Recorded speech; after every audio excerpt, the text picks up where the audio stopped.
This is Winnipeg Sports Talk Daily with Andrew Hustler Paterson and Michael Remis.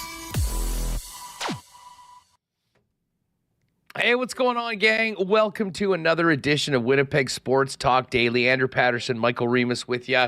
Lots to get to today. Coming off the first real dud of the season on home ice for the Winnipeg Jets, dropping a 4-1 decision to the St. Louis Blues last night, which puts their season-long losing streak to 4 games as they hit their road again for another 3 games in 4 nights. And listen, there's a number of concerning things about last night's game, which we'll sort of get into. Man, did they miss the speed and the energy of Nikolai Ehlers in the lineup. Mark Scheifele, while getting onto the scoreboard, that top line, with the Metsnikov in the middle and Scheifele on the wing, much like the rest of the team, just wasn't able to generate very much. But, some people say, you can understand this. Others will say no excuses.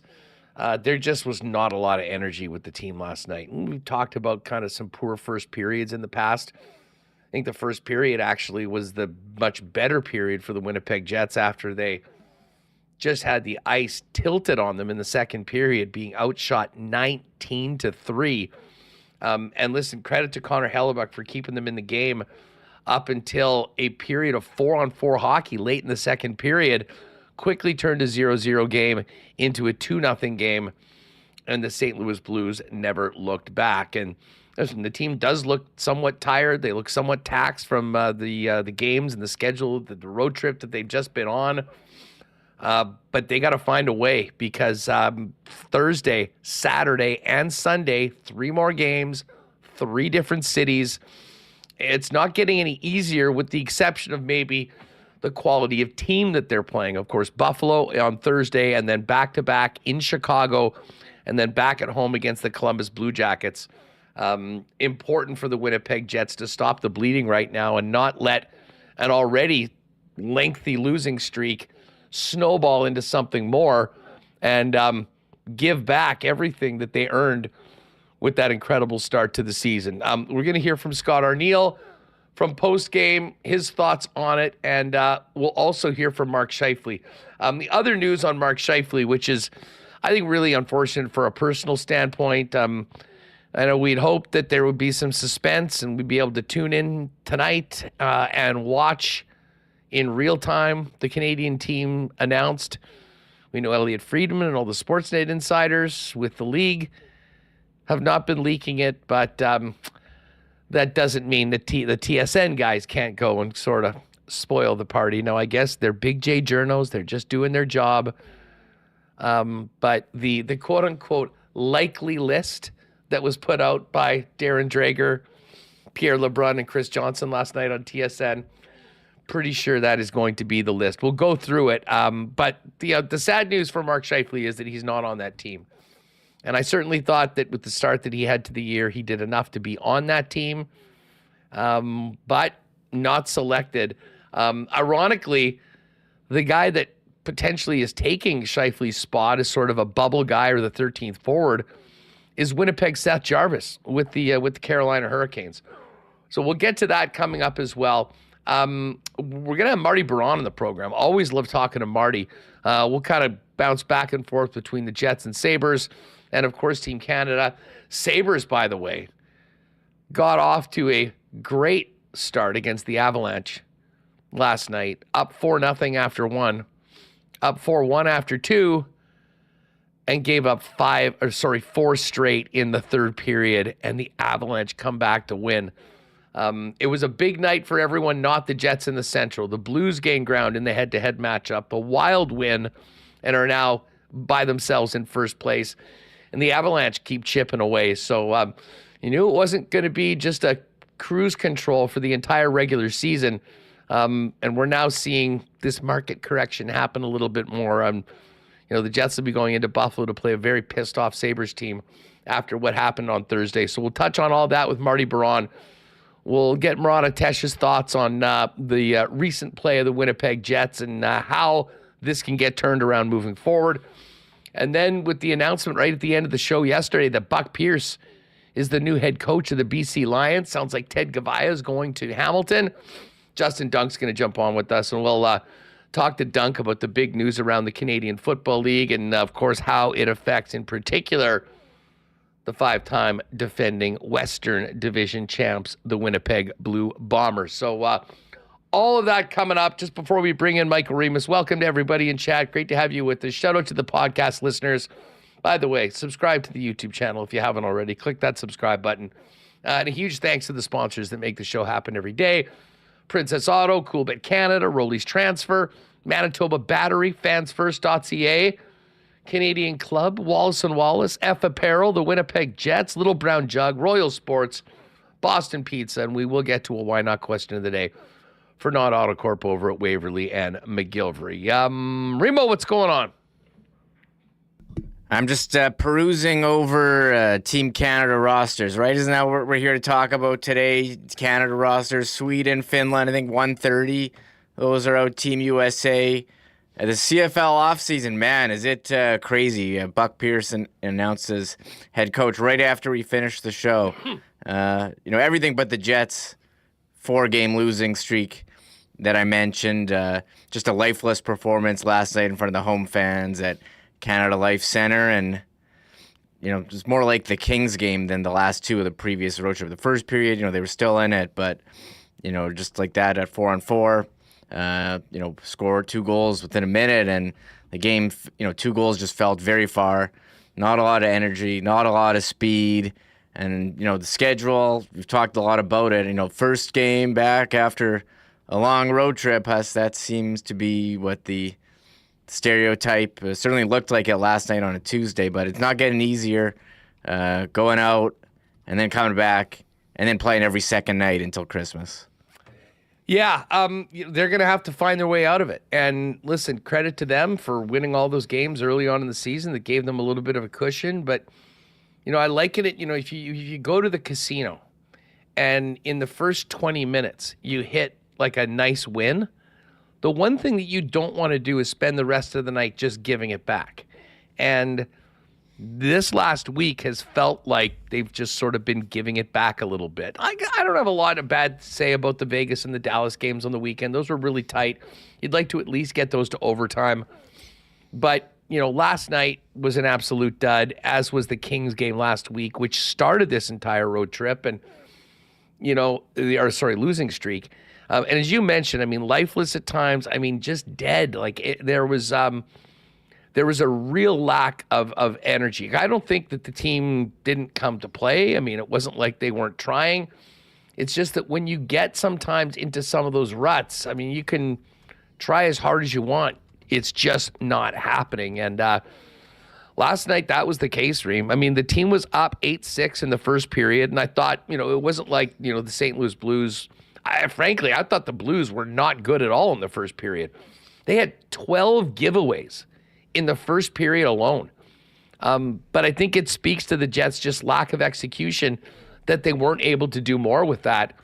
Montgomery obviously said something in the first intermission, because when the Blues came back out, they looked like a different team. They were playing with urgency. They were playing with desperation. And meanwhile, the guys in the home jerseys were just sort of trying to find their way. And if you put video of last night's game and then compared it to pretty much take any game in the first 20 of the season, it wouldn't look like the same team. Now, obviously, there was a couple lineup changes. Brad Lambert in last night and Mark Scheifele moving to the wing and no Nikolai Ehlers, which were all in some ways impactful.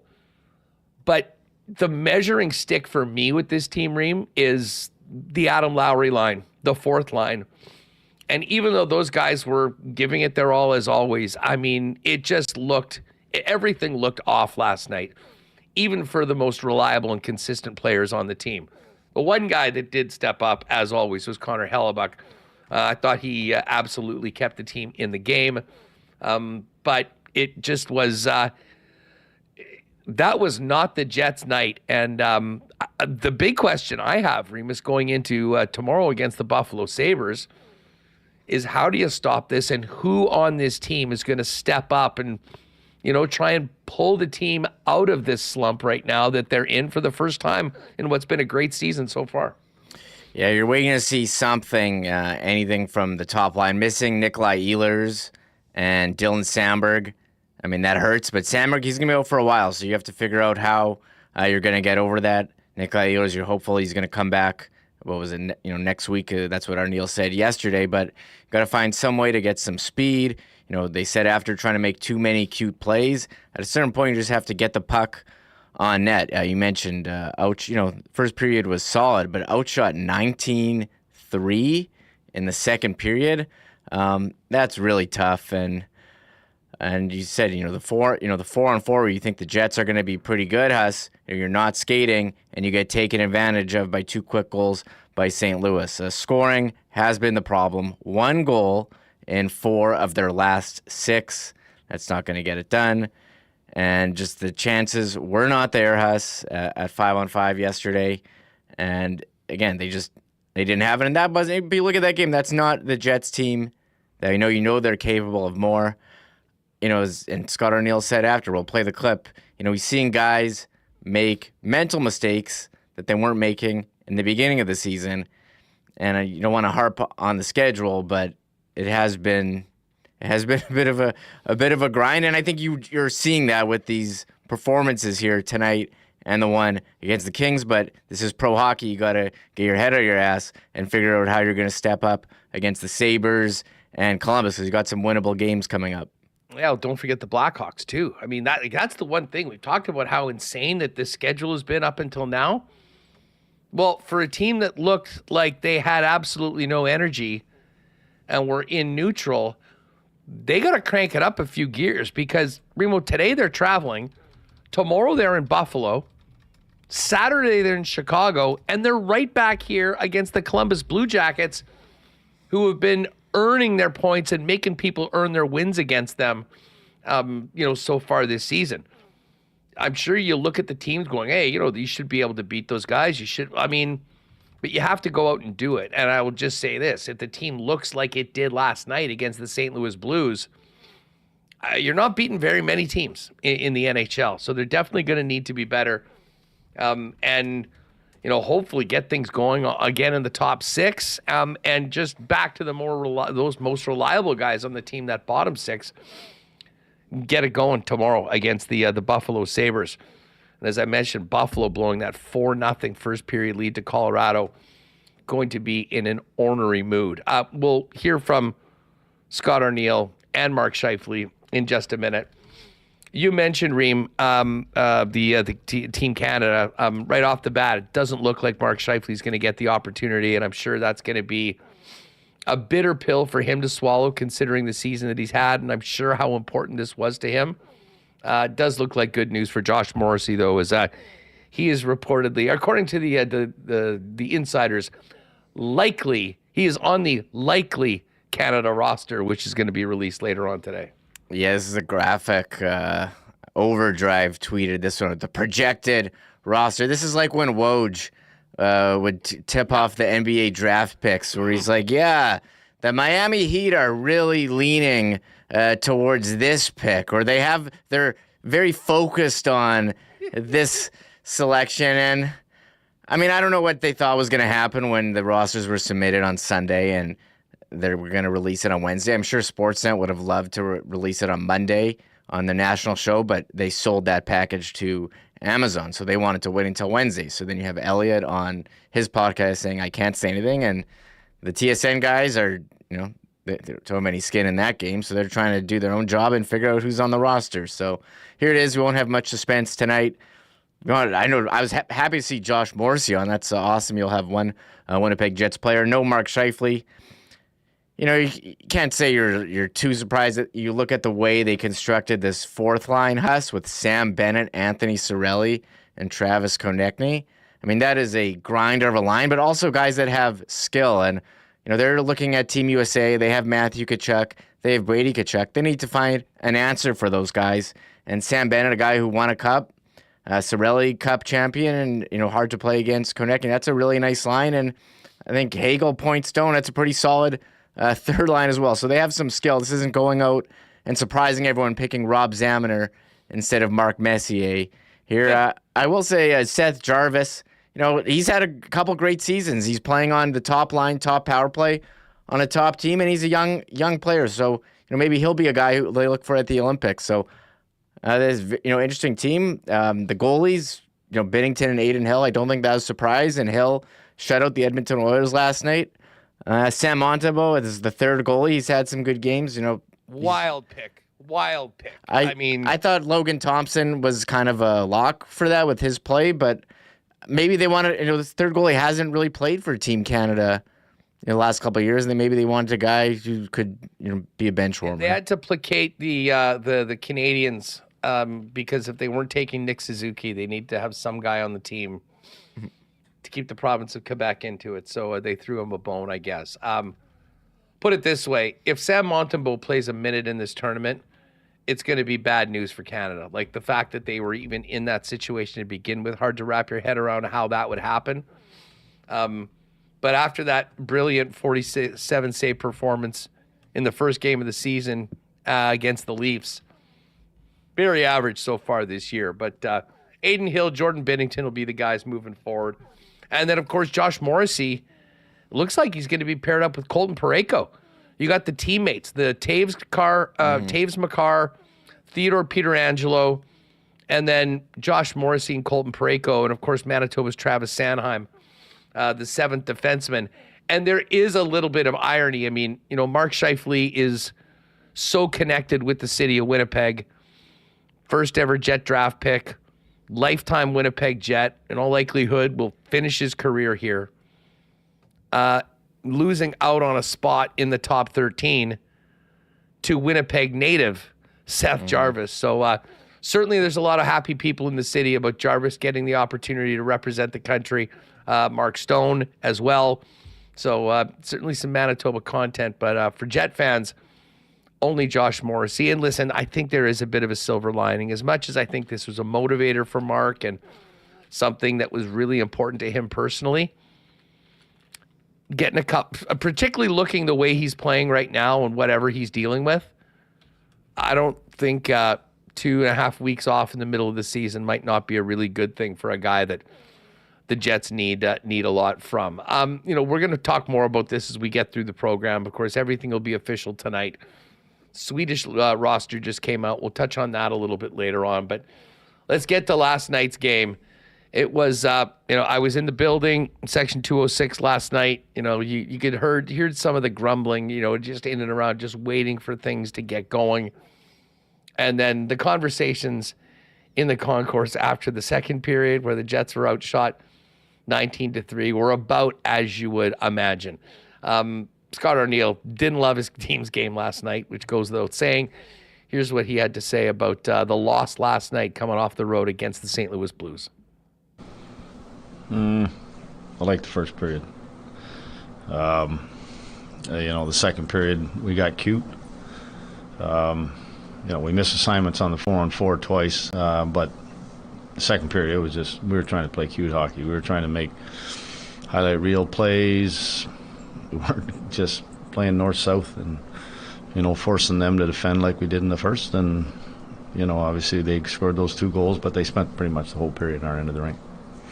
And is that a product maybe of just pressing too hard with 3 losses in a row and guys maybe doing things that they don't normally do? A little bit. I think we had a lot of zone time. We had a lot of puck possession in the first period, and thought maybe thought that's what it was going to be for the second. St. Louis came out. They really got simplified. They really kind of they built off of those 2 goals on the 4-on-4. So. Yeah, I mean, we know the right way to play, and we just got away from it. And, it just, again, we get in situations like that. We didn't attack the net near enough, which when we're on our game, we get the puck, we work to get the puck, and then we attack. And we didn't do that in the second period. Yeah, the second period certainly a sore spot for the Jets. And listen, they did have the puck quite a bit in the first period. I mean, I still think the execution left a lot to be desired. They weren't really getting, any sort of clean looks in the front of the net and the high danger chances. But at least they had the puck. And part of this was St. Louis seemed to be, at least from my perspective, so sloppy. I couldn't believe the number of giveaways was 12, but it did seem significant. They cleaned that up in the second period and then was all over. And the Jets were maybe guilty of trying to do a little bit too much. But to me, it came down to just, the energy level that the team had in the game last night just wasn't where you needed to beat NHL competition. And the Blues, I think in a performance that sort of begets their situation, stepped it up and played with some real urgency. But it fell apart. I mean, again, credit to Hellebuck, who's been just so brilliant this season. 3 minutes left in the second period, as bad as the team was in the second, it was still 0-0. And then the Jets are going on the power play.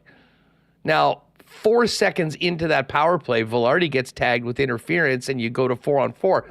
Normally, 4-on-4 is a big win for the Winnipeg Jets. Obviously, you'd rather have it 5-on-4, but still, 4-on-4, not bad. It wasn't good last night for Winnipeg. I mean, very shortly, 1 and then 2 goals, and at that point, it was catch-up time for the Jets, and they didn't have a lot in the tank to do that. Here's a little bit more from Arneal on just where things went wrong last night. There was a push in the third, but it's still we didn't attack the net. We had some great chances where we made one more pass or tried to make one more play, and we just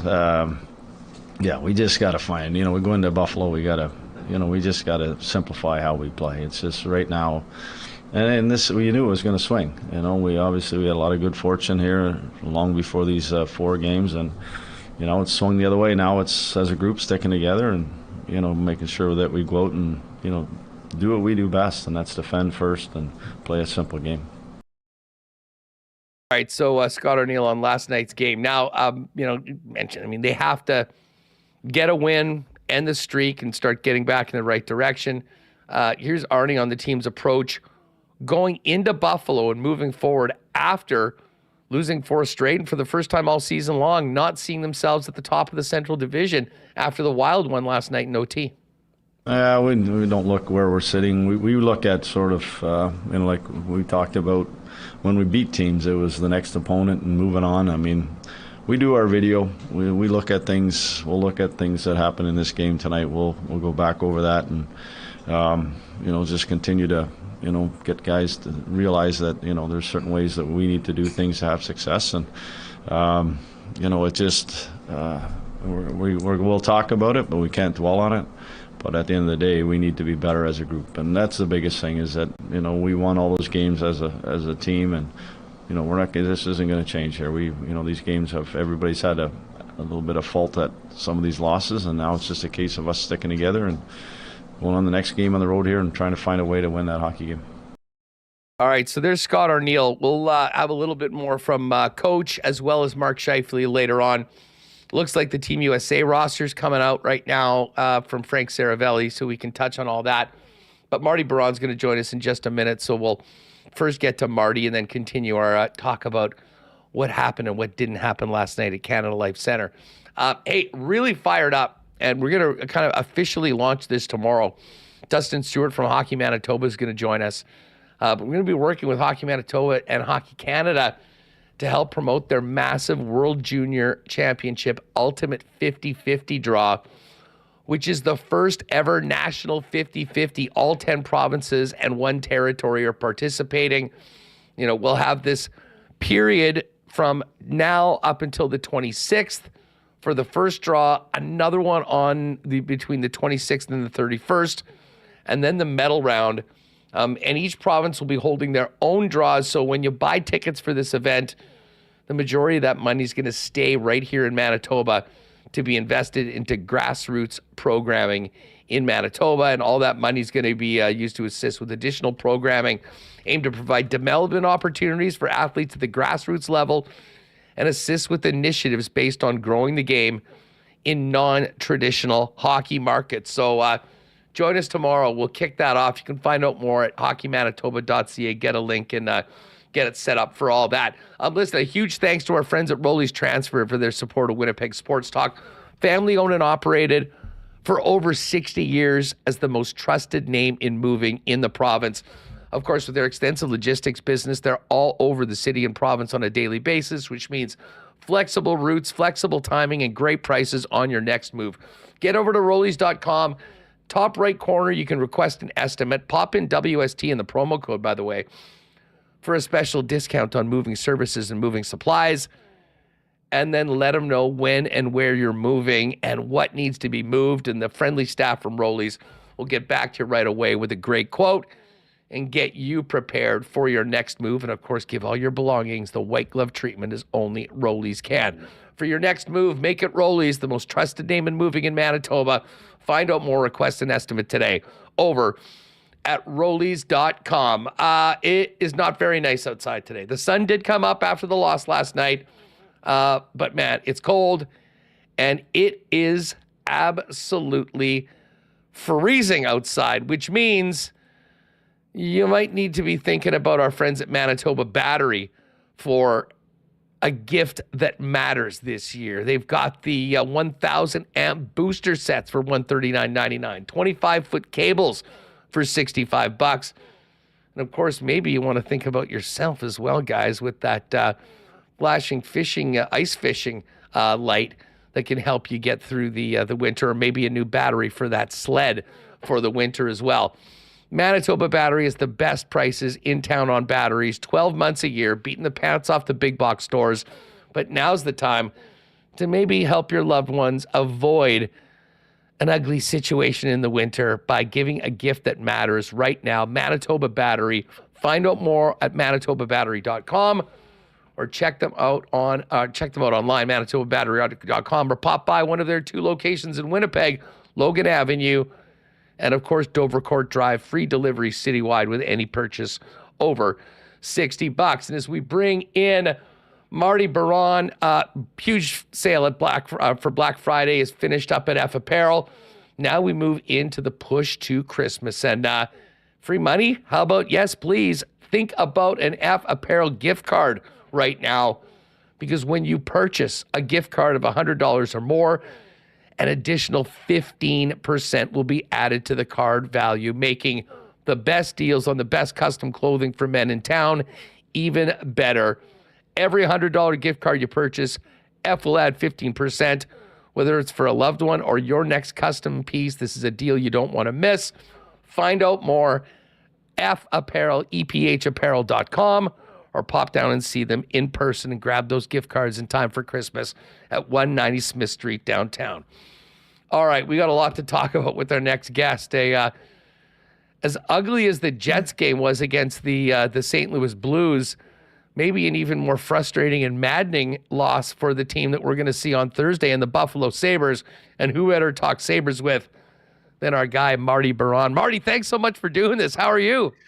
I'm doing okay. The sun came out in Buffalo as well, although it was snowing as I was returning home yesterday, and we got all the snow on Saturday and Sunday. I don't know if you saw Sunday Night Football with the Bills, but I'm like 7-8 minutes from the stadium, and it was a whiteout for most of the Saturday to Sunday, so it was a lot of fun. But yes, ugly game last night in Buffalo. Well, good thing the Bills are keeping spirits up right now because, the uphill climb for the Sabres continues. But I just have to ask you, so you're in that area of the lake effect snow? It's so bizarre because, I saw pictures from the city of Buffalo looking south, and you could see just a wall of snow pretty much for the entire weekend. And it all depends on exactly where you are, depending on how much you get. Yeah, I'm at the north end of that snow band. If I go about 5 minutes north of where I'm at, They probably got a couple of inches. I got a couple of feet.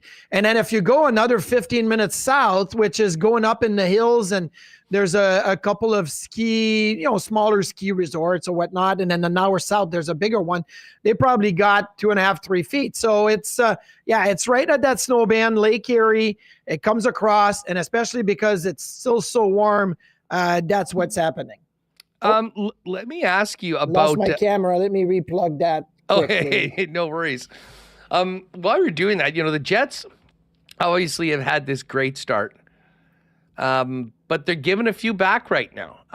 Losers of 4 straight, and a real tough one last night against the St. Louis Blues, where the team just simply didn't have it. And now coming on the road to take on a Buffalo team that has had some nice wins so far this year, but they've also had some real tough losses. And I'd imagine, Marty, that loss last night, where the team was cruising after the first period, up 4-0. One of those losses. You realize you're playing against one of the best teams in the league, in the Colorado Avalanche.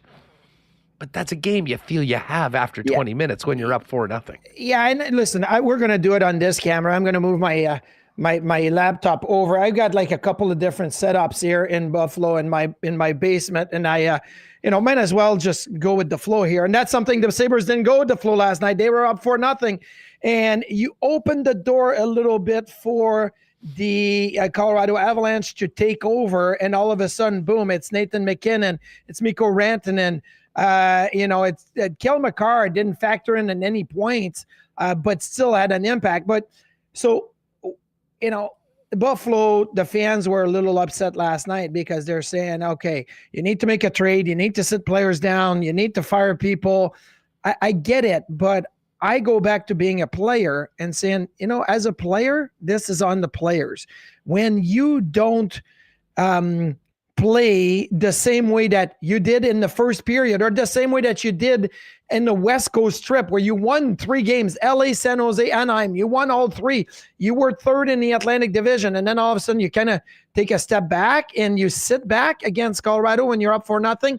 That's on the players. And I know I've been in that locker room many, many times before when we look around and we're like, hey, this is unacceptable. We got to figure it out. I think this is what it came down to last night with the Sabres. It was the players, turnovers, lost battles. And Alex Tuck even talked about the game after. He said, tomorrow night's not going to be, Thursday night, it's not going to be easy against the Jets either. So they were thinking Colorado, Winnipeg, right, as a double feature type of thing. Well, the first movie definitely flopped.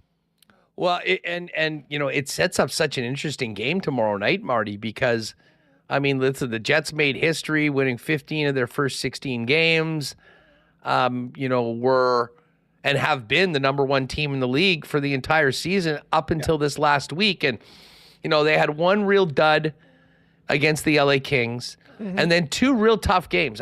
Close, tied late in the third period that didn't go their way against Dallas and the Vegas Golden Knights. And then come back home. And I think they're on a stretch right now, Marty, where they're playing 15 games in different cities consecutively, like a long road trip, back for 1 game. And they looked like a team that didn't have any gas last night at all, and then are firing it up for another 3 and 4. We've talked a lot about this schedule and how taxing it is at times right now, and it seems like this might be the toughest time of the entire season for the Jets, but they have that cushion. What do you make of their situation right now, having their first real bit of adversity this season and on the verge of giving back some of that historic start that put them in such a lofty spot? Well, look, when I was with the Buffalo Sabres in 2006, 2007, we started the season 10-0-1, right? And I remember thinking, all right, we're going to have a season for the ages. And yes, the Sabres that year, I got traded at the deadline, but they won the President's Trophy. But we went through some challenges. We went through some tougher periods of time.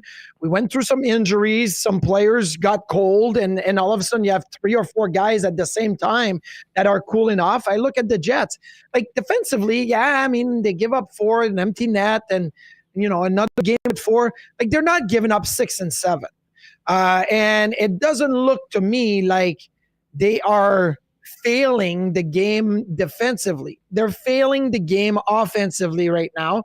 When you only score once against the St. Louis Blues, you only score once against Dallas, you only score, one against LA. Like that's tough. You only had scored one against Nashville the week before.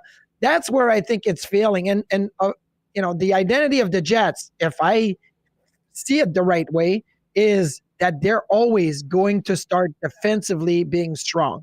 And it's going to work from Connor Hellebuck out, right? But right now, Connor Hellebuck out is, okay, we're giving up 3, but we're not scoring the 2 or 3 or 4 that we need to keep ourselves in games. So I think offensively is where the challenge is at right now more than defensively.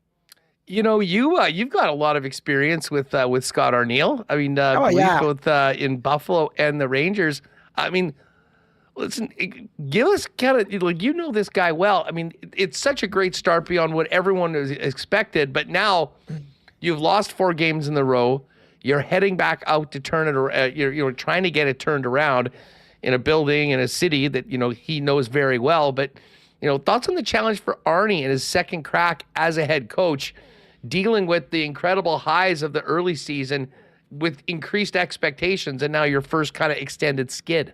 I think the biggest challenge for a coach and probably for Scott Arniel right now is to stay consistent. Look, it's not because you lost 4 in a row that you have to all of a sudden throw chairs and the body armor Gatorade cooler in the room, right? That's like, you don't want to do that. Like, you're not going to do it when things are going well. You're not going to go and bring donuts and presents to everybody. Well, you can't go back the other way again. So it's having to stay consistent in the middle. And from what my experience was with Scott Arniel, and I loved Arnie. He was great as an assistant coach, mostly in Buffalo, because that's when I got to really know him. And then he left us in that 2006-07 season to go and coach the Manitoba Moose, right? But the year before that, it was unexpected. We had some success. We had a lot of young guys. He was that resource that we needed to have. Lindy Ruff was the head coach. He was the one that came in and demanded the respect. But if you had to talk to somebody, you talked to Scotty. And I think that was also the case when he was the assistant coach with Rick Bowness. If you're somebody in the Winnipeg Jets that, do I talk to the head coach or I'm going to talk to Arnie? I'm going to talk to him. I think he has to remain that way. But now he's the head coach, so he has to be able to find a little bit of a separation. But where it's going to work and work well is if he continues to communicate on a consistent level with the players. Win, lose, winning streak, losing streak. You have to stay consistent. That is how it has worked for him before, and that is how it's going to continue to work. But I love them. And every time I see him at the rink or at morning skate, I have a great time talking to him. It's funny you bring that up, that dynamic, with the Sabres when you were there, because, Marty, I was with the Manitoba Moose previous to that when he was the assistant coach under Randy Carlyle. And, you describe a very similar situation. Like, I always described it as Randy Carlyle was an absolute hard ass.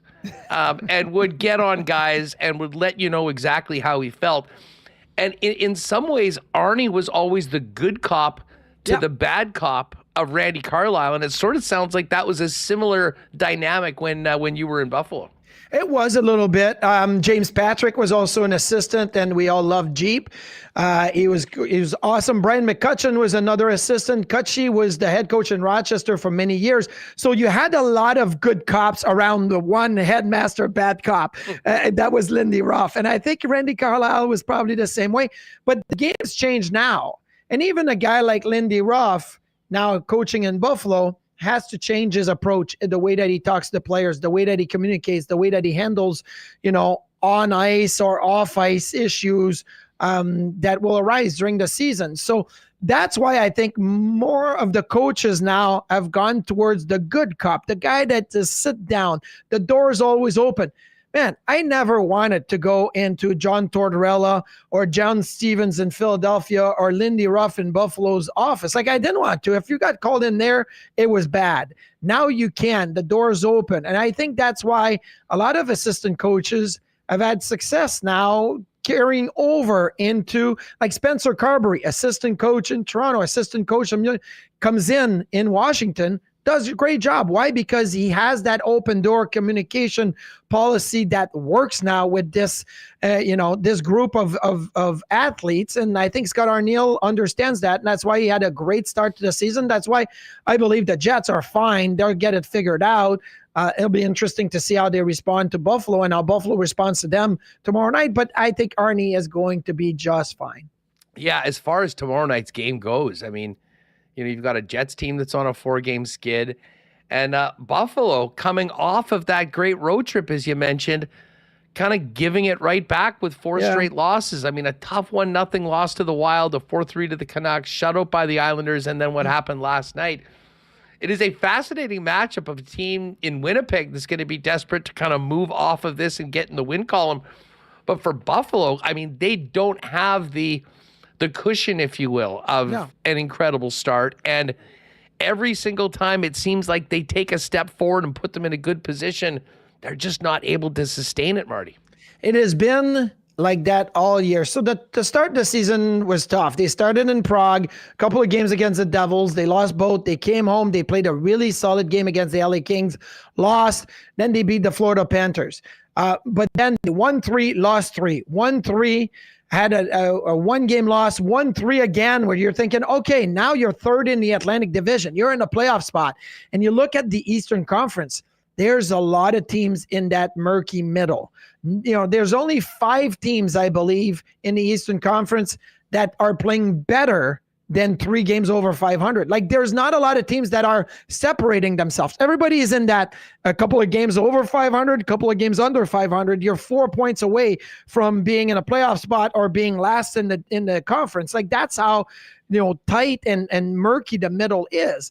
But the Sabres have now had 3-game winning streak and have now had 2 3 or more game losing streak. I mean, that's in 25 games. Like, that's very inconsistent and very significant when you try to play 82 games and make the playoffs. You cannot have the lows. The highs are great, but you have to stop the lows as quick as you can. One sequence where it's low, you lose 3, 4, 5 in a row, that's fine. But when you have like 3 sequences of 3 games in a row, that's tough, and you can't have that. How is Lindy different in his second time around there? And how are things different for the Sabres this year with the veteran coach coming back as opposed to what they've had in recent years? Well, I mean, Lindy is always going to be Lindy Ruff. It's about structure. It's about discipline. It's about management of the puck, and he talks about it all the time. I think last night was kind of funny because we were in the post-game show, and Brian Duff, my host, was always asking, what do you think is being said in the locker room? And I'm like, I've been in that locker room way too many times. I know exactly what's being said. Now, Lindy may have changed the approach. Maybe he didn't even go in the locker room. I didn't ask him because that's not what the focus was. But I know that if I came back in the locker room before when he was coaching in Buffalo, I would be scared a little bit. Like Lindy had that aura, like a little bit of a tougher coach. You were almost scared of him, right? Like you were scared of Pat Quinn, or you were scared of Pat Burns, and you were scared a little bit like that. You were scared of Scotty Bowman to a certain extent. I don't think it's like that anymore with Lindy Ruff. But when he said after the game, we will correct the mistakes that we made. We will address it. I'm like, okay, that's more the approach now. Like, don't be scared of me, but be ready to have that, grown up to grown up conversation about what is happening. So I think that's the difference now, is that he still has that, intense nature to him, but it's not about you're being scared of the coach. It's about trusting and communicating with the coach that it's going to be all right. Really looking forward to this game tomorrow. And I do think we should see 2 desperate teams, playing to, move past the, an ugly week for both of them. One of those teams is going to win, Andrew. One of those teams is going to win. It's going to, and look, the Sabres responded really well to losing 3-0 to the Islanders. They were up 4-0 in the first period, 4-1 after 2. They had what is a big time collapse against a team that you don't have to give them much to recover. I feel like this is where now the overcorrection is going to happen. The Sabres are going to play super tight defensively, almost to mortgage the offense. And, the Winnipeg Jets are trying to break through offensively, and the defense is not an issue. So it is going to be an interesting matchup because of that, because of the overcompensating now that both teams, I think, will put on display. Hey, Marty, a lot of, we got a chance to see a lot of Peyton Krebs and Zach Benson and even Matt Savoy, who's no longer with the club, playing junior here in Winnipeg when the Ice were in town. It was wild to see Zach make the club as an 18-year-old last year. How is his sophomore season going on so far, and where's young Mr. Benson in the plans going forward for Buffalo? Well, Lindy Ruff really likes Zach Benson, and there's a lot to like. I still don't know where the production is going to be when you look at Zach Benson. Doesn't seem to me like he's going to be a guy that's going to, consistently give you 50 to 60 points a year. Maybe it's more in the 30 to 40 range, which would be fine because he has so many intangibles. He kills penalties now. He's got the energy. He's a little bit of a rat on the ice. I thought of Brent Marchand. I thought of Claude Lemieux when I first saw Zach Benson in rookie camp and development camp, because I'm like, this guy's got an edge. The visor is up a little higher. Like, he's got a little aura to him, and I really like that. Peyton Krebs has actually had a really good start to the season. He was scheduled to be the 13th forward in training camp, and it took him a while to get his contract done, and then he gets in, and there's a couple of injuries, and he gets into the lineup, and now he's solidified his spot as a fourth line center. And Lindy Ruff has tried Krebsy up, in the top six, and it's not really his role. He does a great job playing the fourth line and the center.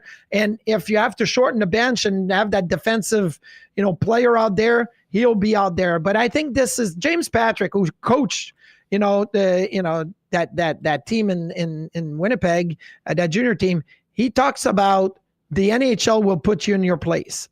And he said that to Peyton Krebs before. He said the NHL will put you in your place. And I think Peyton Krebs was a first-round pick and a really, really, really good junior player. But the NHL has put him in his place, that this is where you're going to be. Do that really well and be a fourth-line center, responsible defensively, and carve that role. Do that well, and you'll have success. And I think he's figured that out this year. Marty Biron with us on Winnipeg Sports Talk, looking ahead to Jets and Buffalo tomorrow, 6 p.m. start, Winnipeg time, as the team gets out on the road for a couple more before coming back on Sunday, 5 against the Columbus Blue Jackets.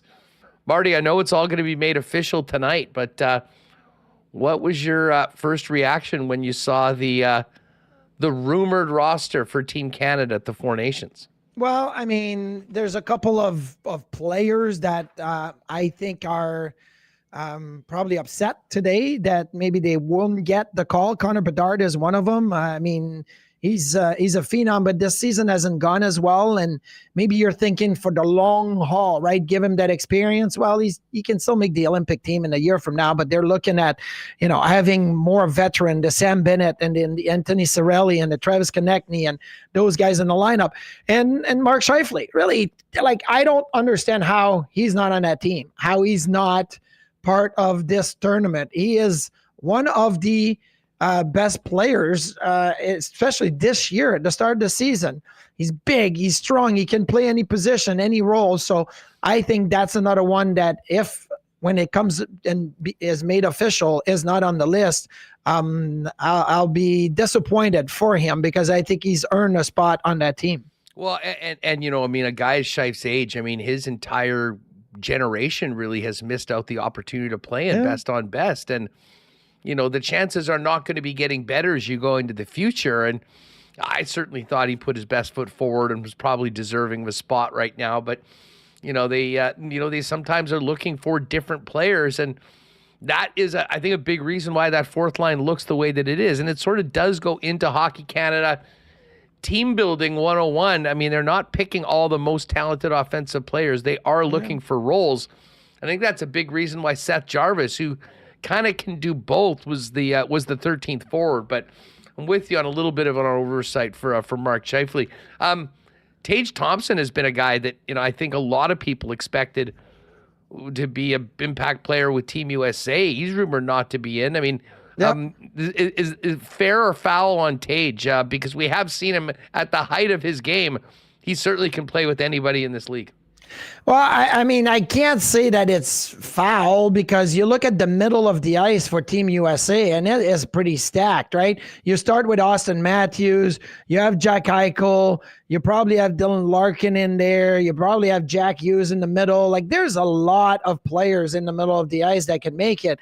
Tage is a unique player. Tage has a unique set of skills.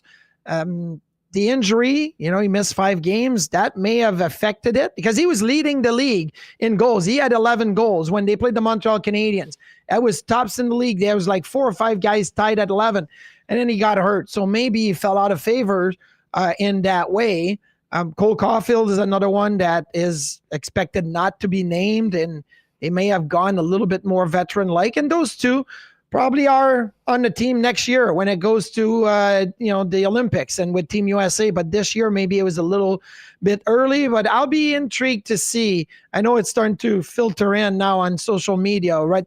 What the teams are like. Like Team Finland, Team Sweden have officially named their team, and I look at on Team Sweden. No Zetterlund, no Raquel, no William Hecklund, Nyquist, Arvidsson, Carlson get in. Like, that's significant. That's 3 that I thought maybe were borderline, but all 3 are out and all the other 3 are in. I think Sweden is making a statement by having a guy like Leo Carlson on the team. I can't wait. I can't wait. It's been so long since we've had a real legitimate best on best. And even if it's just a matter of getting to see Canada play the USA, hopefully twice for a final as well, it'll be a nice appetizer, if you will, for the main course next year when the NHL returns to the Olympics. Marty, final question on that. Can Canada's goaltending get the job done considering what we've got with the other nations and what they're bringing to the table? Well, they're definitely number 4 on the list, right? I mean, the USA is number 1, and if you want to put Sweden and Finland tied at 2 and 3, and then Canada number 4, but it's such a short tournament that anybody can catch fire. Jordan Binnington has done it before. They pick him because he's won a cup. Aiden Hill has done it before. I actually think Aiden Hill is probably the number 1 right now. He's played really well over the last couple of weeks. It seems to be getting into a groove. So I would put Aiden Hill 1, Binnington 2, and Samuel Montembeault 3. I was surprised on the Montembeault pick. At the start of the season, I thought he has a chance. And then it didn't really go well with Montreal. And Montreal is not really a good team right now. I thought Logan Thompson, starting the way that he started the year, was going to make it. But they went with Montembeault. He represented Canada at the World Championship. There's games in Montreal. Why not, right? Let's make it happen. So do I think Canada can survive? Yes. Do I pick him to win the tournament? No, I think Team USA will. Marty, great stuff. Thank you so much for doing this. I hope you have a great holiday season and enjoy what will be a very interesting one tomorrow in Buffalo between 2 teams that both desperately need a dub.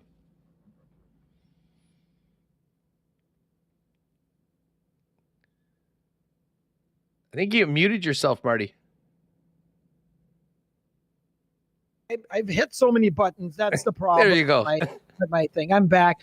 Every time I move in my studio, I feel like I hit a button or a wire. But hey, listen, it's going to be a good game tomorrow. Looking forward to keep up with what the Jets are going to do. And that tournament, the 4 Nations, is going to be fun.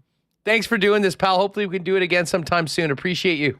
Absolutely. Thank you. Good stuff. There's Marty Biron. Great to have Marty on and get his thoughts on the Jets and where they're at right now. And little update on the Sabres, who just collapsed yesterday after having that 4-0 lead over the Colorado Avalanche, losing 5-4. Of course, the Jets were going to get a little bit more home cooking over this next little while, and hopefully it's better than what was served up last night, to say the least. Of course, the Jets are back on Sunday against the Blue Jackets, and then a big week next week at home.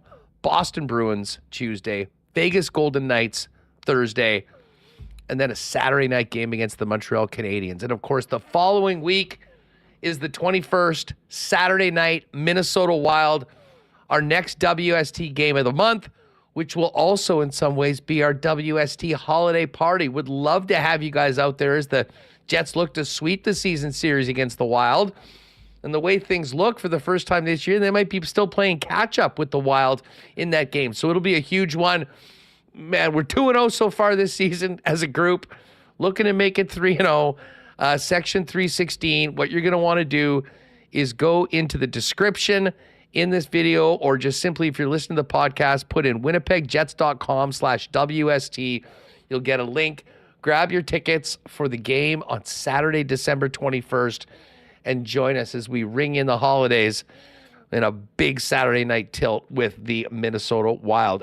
Murat Ates is going to join us in just a minute. Of course, we count down to Christmas right now, and there's a lot of things to get on your list.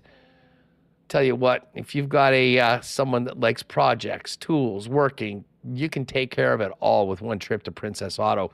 Princess Auto is the place where you'll find the best deals on the most unique assortment of tools and equipment around. Everything you need to complete the projects on your list or start something new is at Princess Auto. Founded in Winnipeg, headquartered in Winnipeg, a true Winnipeg success story, but also a place where you can have your own success story, making someone in your family very happy by heading down to Princess Auto in time for the holidays. And of course, if you want to do a little bit more recon on those gifts, you can shop 24/7, 365 over at princessauto.com.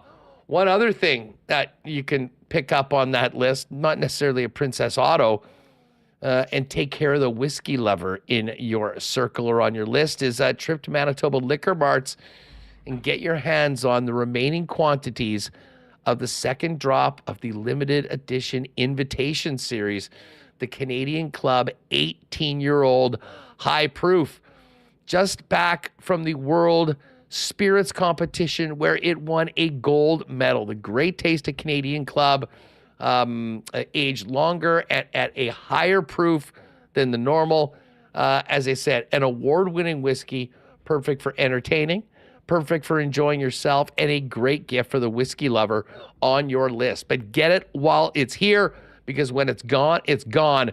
It was a one-time release, limited quantities still available at your local Manitoba Liquor Marts of the Invitation Series Canadian Club High Proof 18-year-old. Grab it today. And as we bring in Murat, I got to thank our friends at Wallace & Wallace, the fencing and overhead door specialists in town. You know their work. They've been doing it since 1946 as the leaders in both residential and commercial service.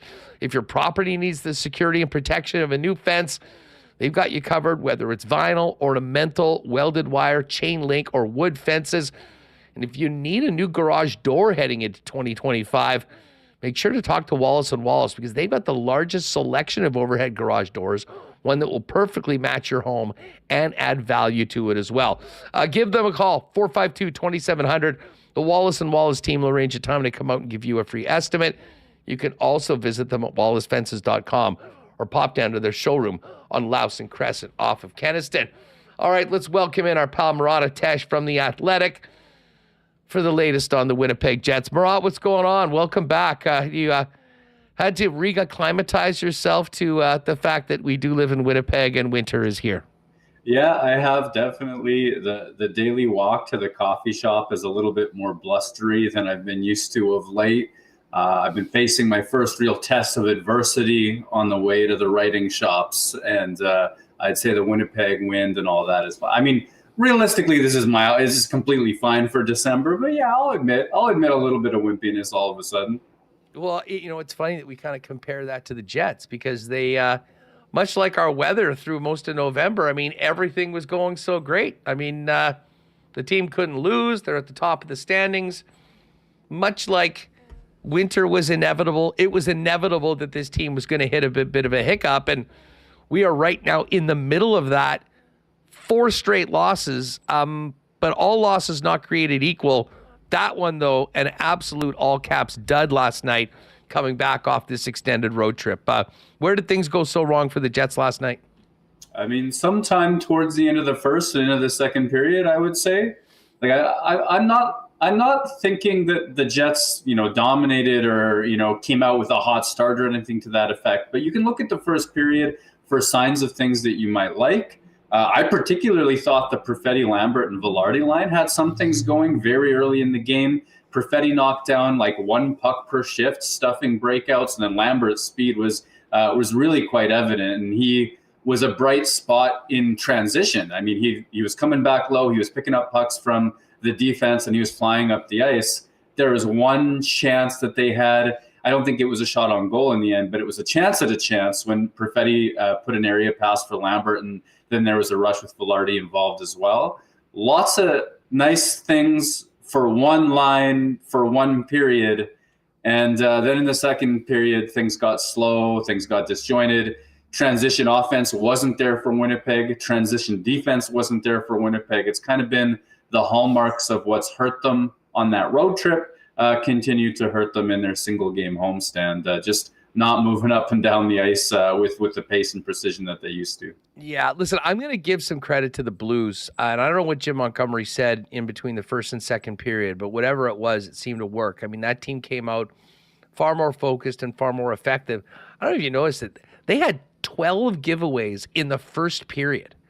I mean, that's, I think, a big part of why the Jets seemed to have a little bit more of the play, certainly had a better share of the shots on net. That got completely flipped in momentous fashion in that second period, 19-3. And yet, with 3 minutes left, the Jets are going on the power play in a 0-0 game. And listen, even with the makeup call right after the fact that you get to 4-on-4, 4-on-4, Murat, is normally a time where the Winnipeg Jets eat. It was the exact opposite. I mean, that, to me, that 2 minutes really was the game, but there were signs of that leading to it for about 17 minutes of that second period before it went south. Yeah, the second period was getting away from the Jets, and you're right to point out the turnovers numbers. I think that, like, even a moment ago with that second line, or the Lambert, Perfetti, Velarde line, they were a good solid part of that for the Jets in the first. In the second, not so much. And for me, one of the things that sort of you started to see in Winnipeg's game, where you started to scratch your head and go, hey, this could be a long night, is on the chances to get a chance that Winnipeg had, they were just trying to walk it all the way in. Like, they were trying to make the extra pass. They were trying to hold on to the puck beyond the top of the circles until they got to the hash marks, or I'm not sure exactly what each player was looking for. But time after time after time, you saw just too much delay and too much indirect in that sort of way. And that's one of those things that you see with the Jets when they're off. You also see that bad transition and that 4-on-4 sequence. You're right. The Jets are usually good in these situations. When things switch to man and man, man to man, you usually get Kyle Connor and Mark Scheifele running pick and rolls on teams. And it's just Winnipeg goes to feast. Not even close. Dylan DeMello falls in the offensive zone. Mark Scheifele gets tied up, and he's not getting back quickly on that play for the first goal, and then has the bad fortune of getting back just in time for the puck to bounce in off of him. That, you don't like any of that. It was a minute and 11 seconds, that shift for Scheifele, Morrissey, DeMello, and was it Nemesnikov that was on the ice with him. So that, you don't really like anything about that. And then for them to follow it up, that second goal was a bit of a backbreaker. The Dennis Bayak bang, bang. I mean, as I see that play, Adam Lowry calls a switch on the Blues rush. You can see him pointing. Hayden Fleury doesn't pick up his man.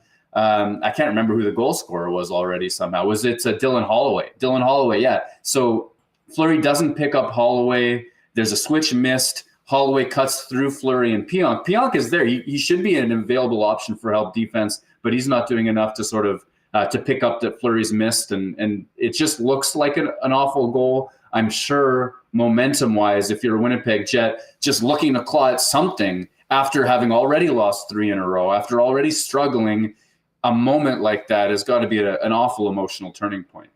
You know, it's sort of weird to be talking about Mark Scheifele and Kyle Connor with where they sit in the league in scoring and what they've done so far this year as in a real funk, but that's exactly where that top line is right now. And certainly with the loss of Nikolai Ehlers, everything is sort of influx in the top 6. We'll talk a little bit more about Lambert and what's on the table for him. But what do you think was behind the switch with Nemetsnikov going in the middle, Scheifele moving to the wing, Kyle Connor there, and how do you see this moving forward for the top line that had been pretty consistently together with Gabriel Velarde for the entire season? Yeah, I could see Mark Scheifele moving back into the middle relatively soon, as long as he's feeling okay. There's no way he's at 100%, even though he moved back into the face-off circle, took more draws, I think, than Nemesnikov did last night. So that's still a work in progress, getting him up to speed and getting him to full health, whatever that is. I'm under the impression that, whatever is ailing him isn't getting worse. It's not one of those types of situations, but still there'd be a pain factor and an effectiveness factor for sure. The number one rule for Winnipeg Jets centers is they got to be fast, because the Jets expect their centers to play below the goal line, stay on the safe side of the opposing center. Scott Arniel was talking about center above center yesterday. That's a big part of Winnipeg Jets hockey. Centers got to be on the right side of things, up and down the ice. And so that's why in years since Bonus arrived here, we wondered, is Cole Perfetti going to play center? Not so much. You got to look. Gabriel Velarde last season, after arriving from the Kings, is he going to get a look? These are players with that in their background, but the one thing they're missing is foot speed. So I think that's why Nemesnikov got that push to play with Connor and Scheifele. If Scheifele's not going to play center for any stretch of time, the Jets want to stick to that philosophy. Centers with pace, centers who can help in transition by getting all the way back down on defense and moving the puck up ice. And they don't seem to have faith in the Velardes and Perfettis, et cetera, of the world. I think that's why Lambert debuted at center. I also think that's why, despite Velarde owning the face-off circle, he got moved out of that role, because when he gets caught down low, whether it's offensively because he's on the end boards or even defensively as well, his pace just isn't as much as Scheifele's, or he's not a plus skater, and it creates problems for them defensively and otherwise. I mean, it was a lot easier being inside the building and having a great upfront seat to be able to really focus in on a player than it is on television last night. And I spent quite a bit of time just watching Mark. Couple things that I noticed.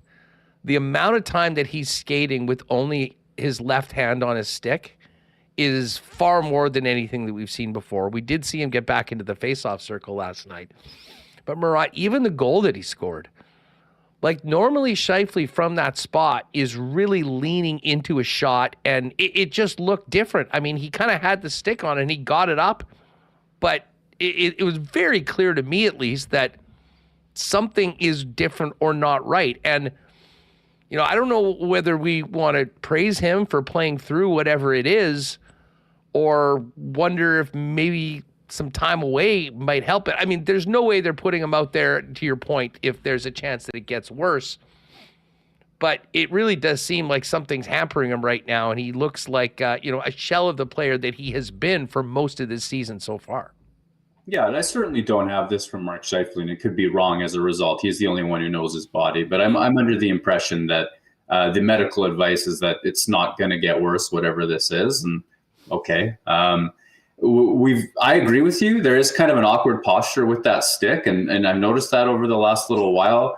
That goal that he scored, I think he's up to 1 goal and 2 assists over his last 7 games, I think, since the hat trick, however many games that is. That line's been outscored. He's been outscored at 5-on-5, 5-2. There's the 4-on-4 issues yesterday as well. That's not happening. And you even saw, was it against Dallas? They got that pass from up high to Scheifele in the bottom of the circle when the goalie was pulled, and they were looking for that push for a tying goal or to get back into that game. And he's got the one-timer that Scheifele is an amazing shooter when he's on. He's actually, I think, underrated in that regard in some ways. He scores a ton of goals with that one-timer, and he sort of, that it wasn't the shot of dreams, and it sort of duffed off the side of the net as opposed to being a surefire goal. That you need, I mean, but the advantage of Mark Scheifele as a number one center is his offensive gifts, right? And if he's not producing, that does create a problem for the Jets. He plays a big role in big minutes. We've seen what happens in the playoffs when he gets hurt or suspended or whatever. The Jets need this guy, and he's an enormous part of the team's success. If he's not having success, well, they got to make it up somehow else, and that's just not happening. Well, and we're also seeing what this team looks like without Nikolai Ehlers. And I mean, his absence creates a just absolutely massive hole, whether we're talking about the power play, whether we're talking about the top six. And the good news is, I mean, we haven't heard that this is going to be long term. They sort of said 7 to 10 days.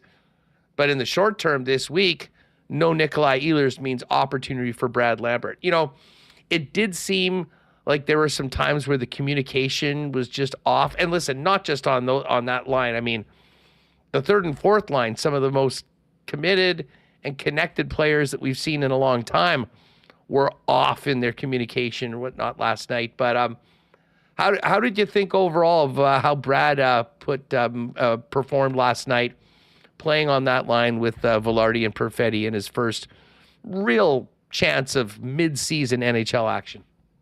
I liked a lot, and they're also, I think evidence of growing pains or nerves or just being not used to the level and pace and the way that angles get taken away from him at the NHL level.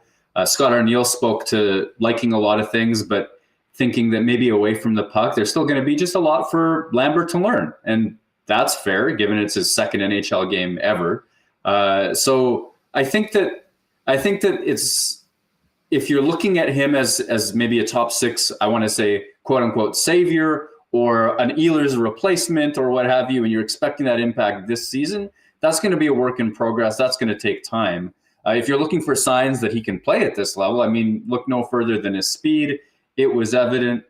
Again, I say particularly in the first period, there were some breakouts just perfectly executed because of his speed, because he was coming down low. That line is interesting to me because the skill sets are what they are.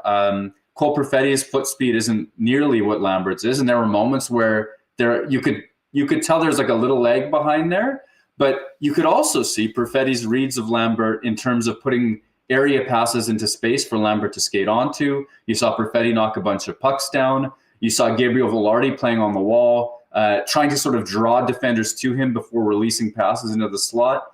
None of it led to a goal, obviously, and it wasn't even as though there were a ton of dangerous chances created by it.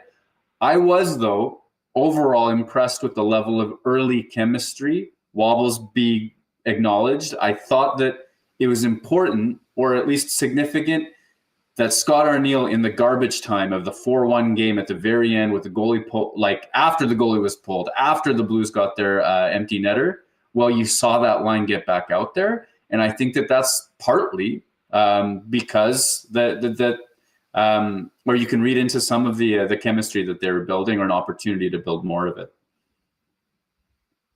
Speaking of reading into things, I'll just put this out to you.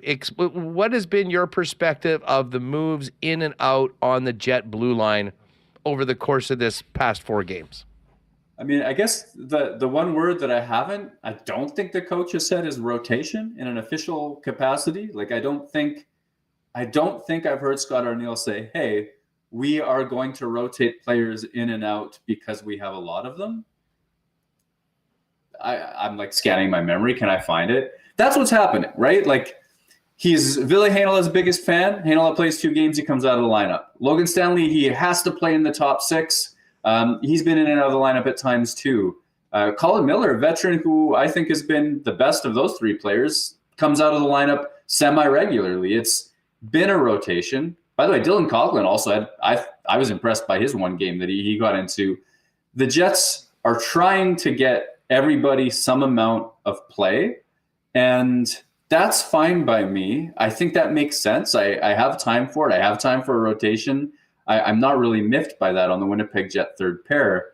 But I think maybe we just need to sort of change the way we're talking about it so that it doesn't become Stanley versus Heinola versus Stanley versus Heinola for the rest of the season, so much as they're trying to get all these guys in. Ideally, they get more information about the 23-year-old Heinola than they have so far. Stanley at 26, I think, is closer to a finished product, even though he's still relatively inexperienced at his age.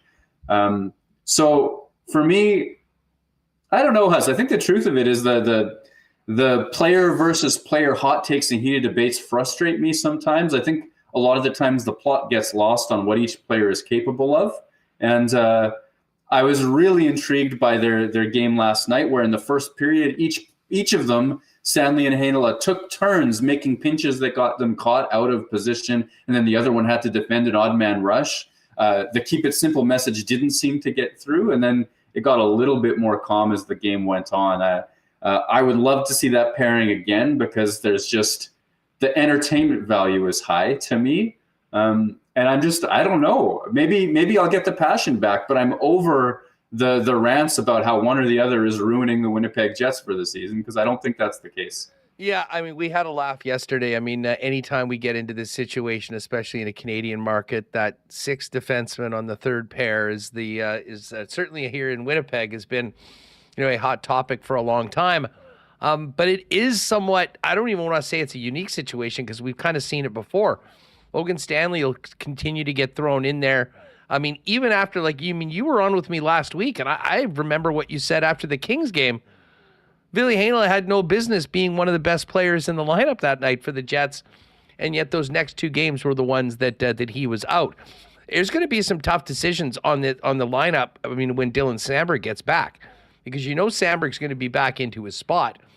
Now, do we take from this that Hayden Fleury is the sixth defenseman right now for the Winnipeg Jets if we assume that Colin Miller is that third guy on the right side when things get going forth? And then I guess beyond that, well, let me ask you this. We know what the top four is when healthy. Let's assume that Colin Miller is the right side guy on that third pairing. What do you think right now is the depth chart of the Jet defense right now, with including Fleury, Logan Stanley, Ville Heinola, and Dylan Coghlan?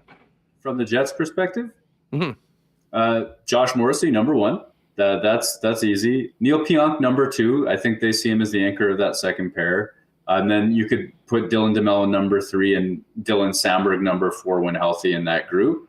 And then you get into this series of questions. Colin Miller should be the clear number five, in my opinion. I think the degree to which he's come out of games, and the fact that, Hayden Fleury's left-handedness certainly helps him make that leap. So I continue to think that Colin Miller is the guy on that list. Hayden Fleury appears to be the sixth guy on that list. And then you get Logan Stanley, I think is higher on the Jets depth chart than Ville Heinola is. And that whole group is higher than Dylan Coghlan. For me, there are some issues, and that, the third pair is one when Stanley is taking the penalties that he is. Dylan DeMello hasn't had the season that I usually see from him. I think that's been a problem. And I think that the depth chart, even healthy, proves to me that Winnipeg needs another top four defenseman, and ideally one who can play with size and pace, because it seems like Stanley doesn't play with pace, but he has the size. That's been in his advantage, is his size. They need some help, even if everybody is healthy. I think that's what my takeaway is. Yeah, and we were kicking this around last night, talking about the blue line. And if you had a choice of getting kind of an impact top four defender or a legit top six center, which would be more in demand by the Winnipeg Jets? You could make an argument to really contend to do big things in the playoffs. You probably need both. But, where are you at on that? Given the druthers, if you were giving something up and you could have the option between the two, what would help the Jets more moving forward? For me, I lean defenseman. I really do. And maybe it's because, I'm such a big believer in some of the recent trade deadline defense acquisitions by other teams. I think Matthias Ekholm just did wonders in Edmonton. I think that they needed him desperately. Chris Tanev last year was exactly the player type I thought Winnipeg would do well to have.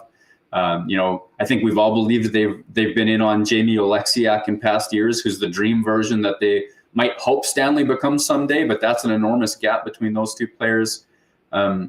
There's, for me, if you can add the Chris Tanev equivalent, or the top four guy who is hard as heck to play against, who does in fact win his battles in front of the net, but who also processes the game really well, doesn't get beat backdoor, isn't getting beat by speed, isn't getting beat by these elite players, and you can put him beside Josh Morrissey on that top pair. I think Dylan DeMello is an ideal mentor-type defenseman on the third pair, even if he's not making it happen with Josh Morrissey, which historically he does. And I think that the goal differential swing of that upgrade is maybe even bigger than, say, bumping Vladislav Nemesnikov out of the Jets' traditional second-line center position. That's where I see the biggest potential for a goal differential swing. But I agree with you overall. I mean, if we're just sitting here looking at the Jets' cap picture, they're in a good cap position. If you could somehow do both, I mean, now you got something to cook with. Murat, before we go, we haven't had a conversation like this because they haven't been in a situation like this all season long. And for a team that looked like they were just spent and didn't have a lot of energy and not a lot in the tank, they got to figure it out real quick because another 3 games in 4 nights beginning tomorrow in Buffalo. Now, it's easy to look at the teams that they're playing and overlook them. But I would suggest that like a performance like last night, you're not going to beat almost anybody in the NHL. How important of a week is this for the Winnipeg Jets moving into Buffalo and then the back-to-back on the weekend? Yeah, well, we're firmly into chapter 2 of the Winnipeg Jets season, right? Like I wrote this about a week ago or a little bit more heading into the road trip. Chapter 1 is over. The record-setting start is over. This is a very different era or portion of the Winnipeg Jets season, and we don't know how it ends. We don't know how chapter 2 goes. Winnipeg needs a redemption in this chunk of the season that they haven't found. They were originally supposed to practice today. They were scheduled to do that. So it seems, in the coach's estimation, that the number one thing that they can do for themselves is get a little bit of rest and recuperation heading into these 3 games in 4 nights. And I think that seems sensible to me. Buffalo's going to be as angry as they've ever been, giving up a 4-goal lead. That's one of a few teams in history to do that after leading by 4 in the first period. The schedule with the back-to-back on the weekend isn't easy. There's travel involved in all cases. So Winnipeg needs something. And the tough thing to say and sit here and think about is when you've watched them get pulled apart a little bit, it's been in transition moments, which are partly about speed and partly about reads and recognizing where the threat is. The Jets have been slow. It's partly not being able to generate on their own. Their first pass over the course of their last road trip was often to a guy who was under pressure just because the other team was moving more quickly than the Jets are. And you're looking at the way they played last night, at the travel schedule ahead of them, and the no Wheelers, the no Sandberg, and you're wondering, well, how are they going to play with that mental pace and physical pace necessary to find their game? And man, I'm like, this is going to be, you're going to need a Connor Hellebuck special. You're going to need a special teams performance for the ages. You're going to need something special from the Jets if they're going to turn it around exactly, even against, the non-league leaders of the world in Buffalo tomorrow, and then Chicago's up next, and then Columbus. Yeah, I'm really interested to see what happens tomorrow. And then, as I said, you cannot take anybody for granted. And if you think people are panicking now, I don't even want to think about it, what would happen if the streak gets extended, considering where they're going. But, it's time. And, and in the past, I'd always say it, I was saying to a friend, like, who's going to step up for this team tomorrow night moving forward? And, the guys you can really rely on right now are certainly the Adam Lowry line. And I think the fourth line's been real consistent. The real key, though, for the Winnipeg Jets is you can only get so far relying on that bottom 6 and your goalie to carry you out. This is probably going to turn around when things get figured out and there are a lot more starts happening with the top 6 and particularly who's ever in the top line with Scheifele and Connor. 100%. The moment Scheifele and Connor start scoring again, the moment Winnipeg becomes a threat again. And that's simple, right? Scheifele with 1 goal in these 4 games that Winnipeg's lost. Connor with none, I don't think. Velarde with 1. That's a problem right there. You don't expect that your bottom 6 to take over offensively. I will say, I'm with you too, though, and I think Connor Rabchak pointed this out as well. Like, Adam Lowry has had some really special moments within games, even losing games of late. I think there's a captain who's trying to will his team into the fight. Maybe it's also just a quality player doing quality things because he's a consistent player. I think it's that line that's come the closest to playing Winnipeg Jets hockey in this last little stretch. I'm curious to see what happens on that second line as well. You need offense from that presumed top six, but you're not getting it right now. And when you're looking at Adam Lowry and thinking, well, who else other than that's really getting a lot done? It's probably endemic of the overall problem situation for the Jets. I'm also waiting for a Josh Morrissey classic game where he puts the team on his back for a period or two, like he's done so many times for the Jets. Gang, if you want to dive into what's up with the Winnipeg Jets after a real tough 10-game segment, get over to The Athletic. The latest from Murat is what I'm seeing is the Winnipeg Jets lose 7 of their last 10 games, and discussing the latest struggles after the record-setting start. You know where it is. And Murat, enjoy the game tomorrow and the games on the weekend. Stay warm, pal, and we'll look forward to seeing you next week when the team is actually finally back at home.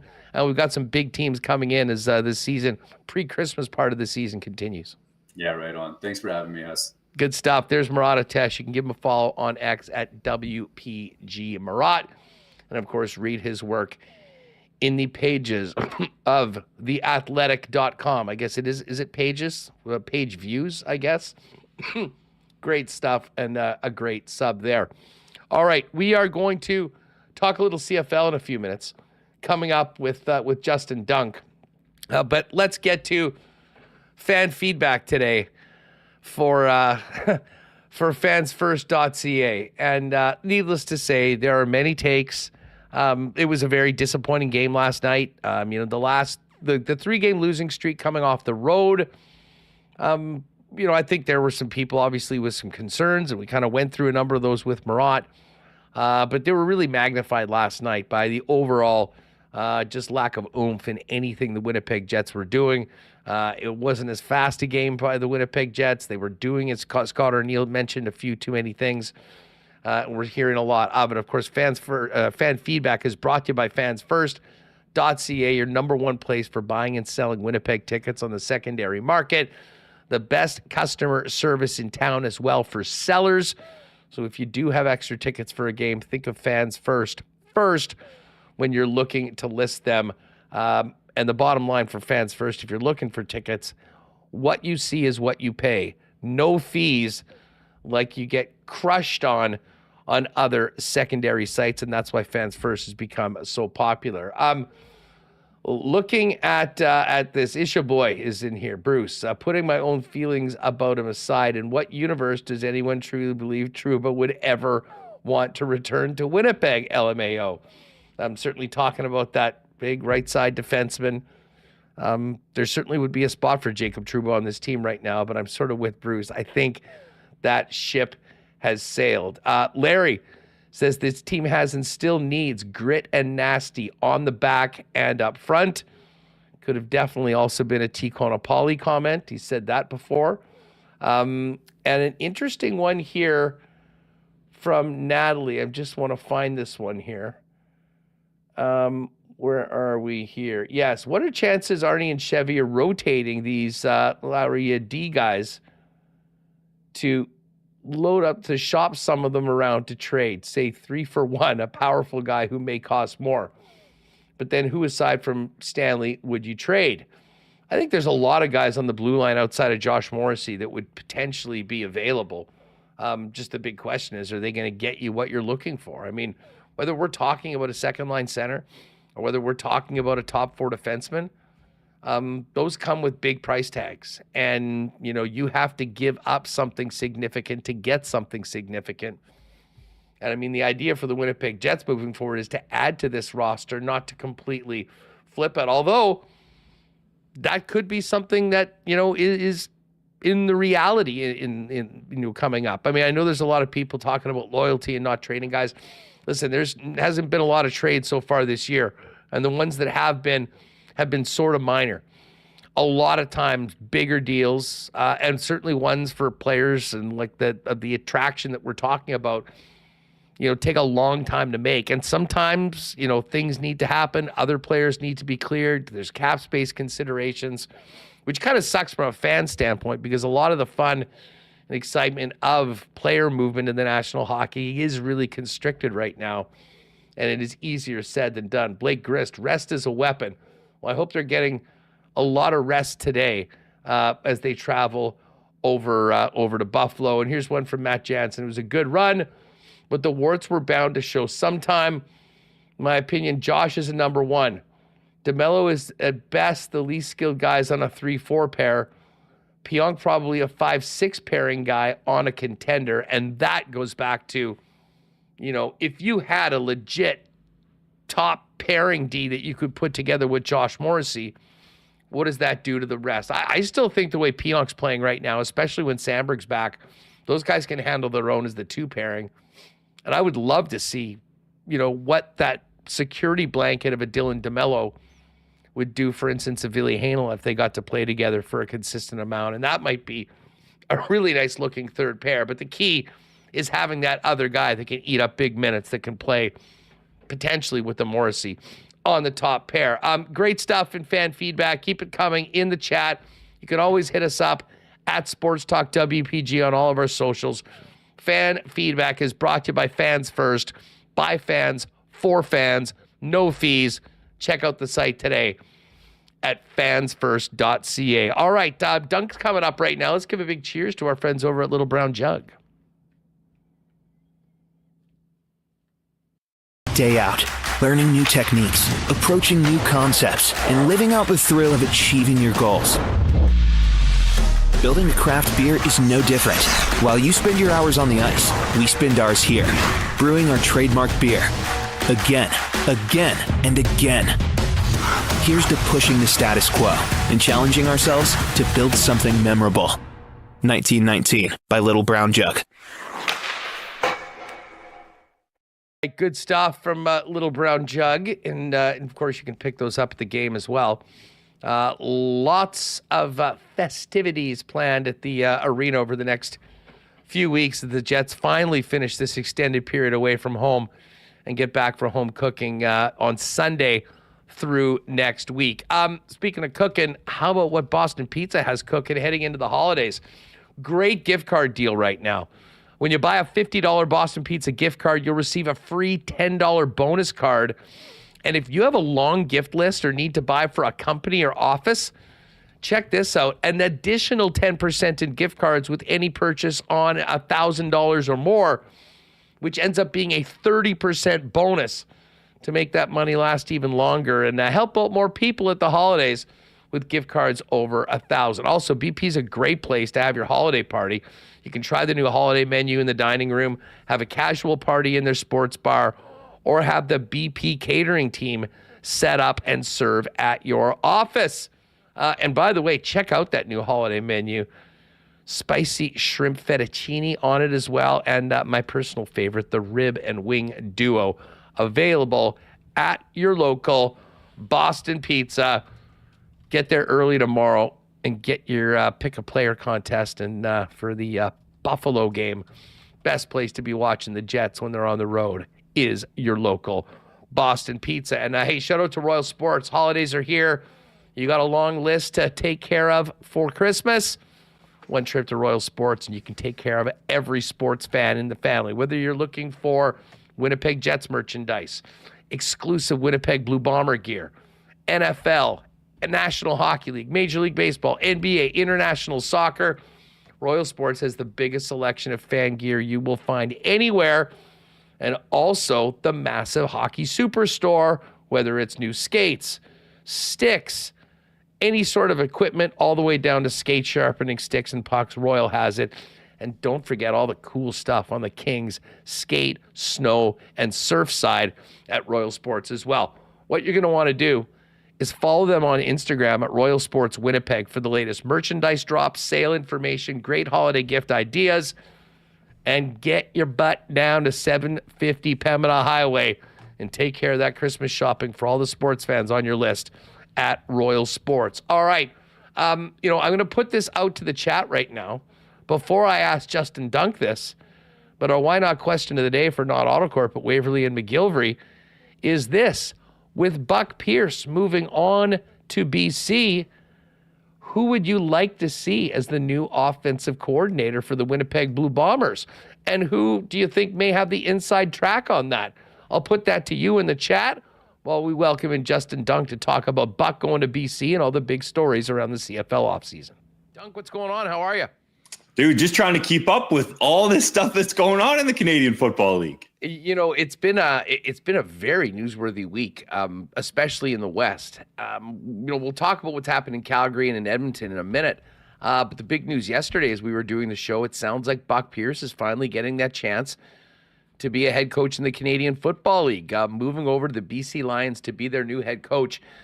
What do you think of Buck getting the gig? And tell us a little bit. I thought it was a very interesting list of finalists that it came down to that ultimately ended up with Buck winning the job. It came down to 3 finalists, Buck Pierce obviously being one of them, Jordan Maksimic, the offensive coordinator for the last number of years in BC, and Mike Benavides, who has been a head coach for the BC Lions in the past. Actually has a really good regular season record, by the way. But, going back to Grey Cup week where I saw you fellas, all I had heard was Buck Pierce. I heard Ryan Ringmaiden was going to be the GM, Buck Pierce was going to be the head coach. So as much as I think this looked like a process, Buck Pierce, to me, was always the front runner. And there are many things that line up here. You look at Amar Doman and what he's prioritized with this team. He loves Nathan Rourke. Major reason why? Victoria Boy can market that, plus he's a Canadian quarterback. Buck Pierce lined up, won a Grey Cup with the franchise, played there for a long time, well-known, and he has people in the organization that he has relationships with and can trust going into this first-time head coach role.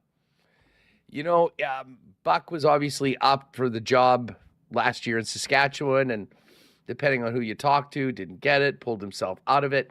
But he's had a really nice run here in Winnipeg. First as a quarterback, then the QB quarterback's coach, and now as the offensive coordinator. But, he goes to BC as an offensive mind. I would imagine he'll be very involved in the offense and calling plays and all that, which of course means that Maksimic potentially might be looking elsewhere. We know that the Bombers had requested permission to talk to him if Buck left.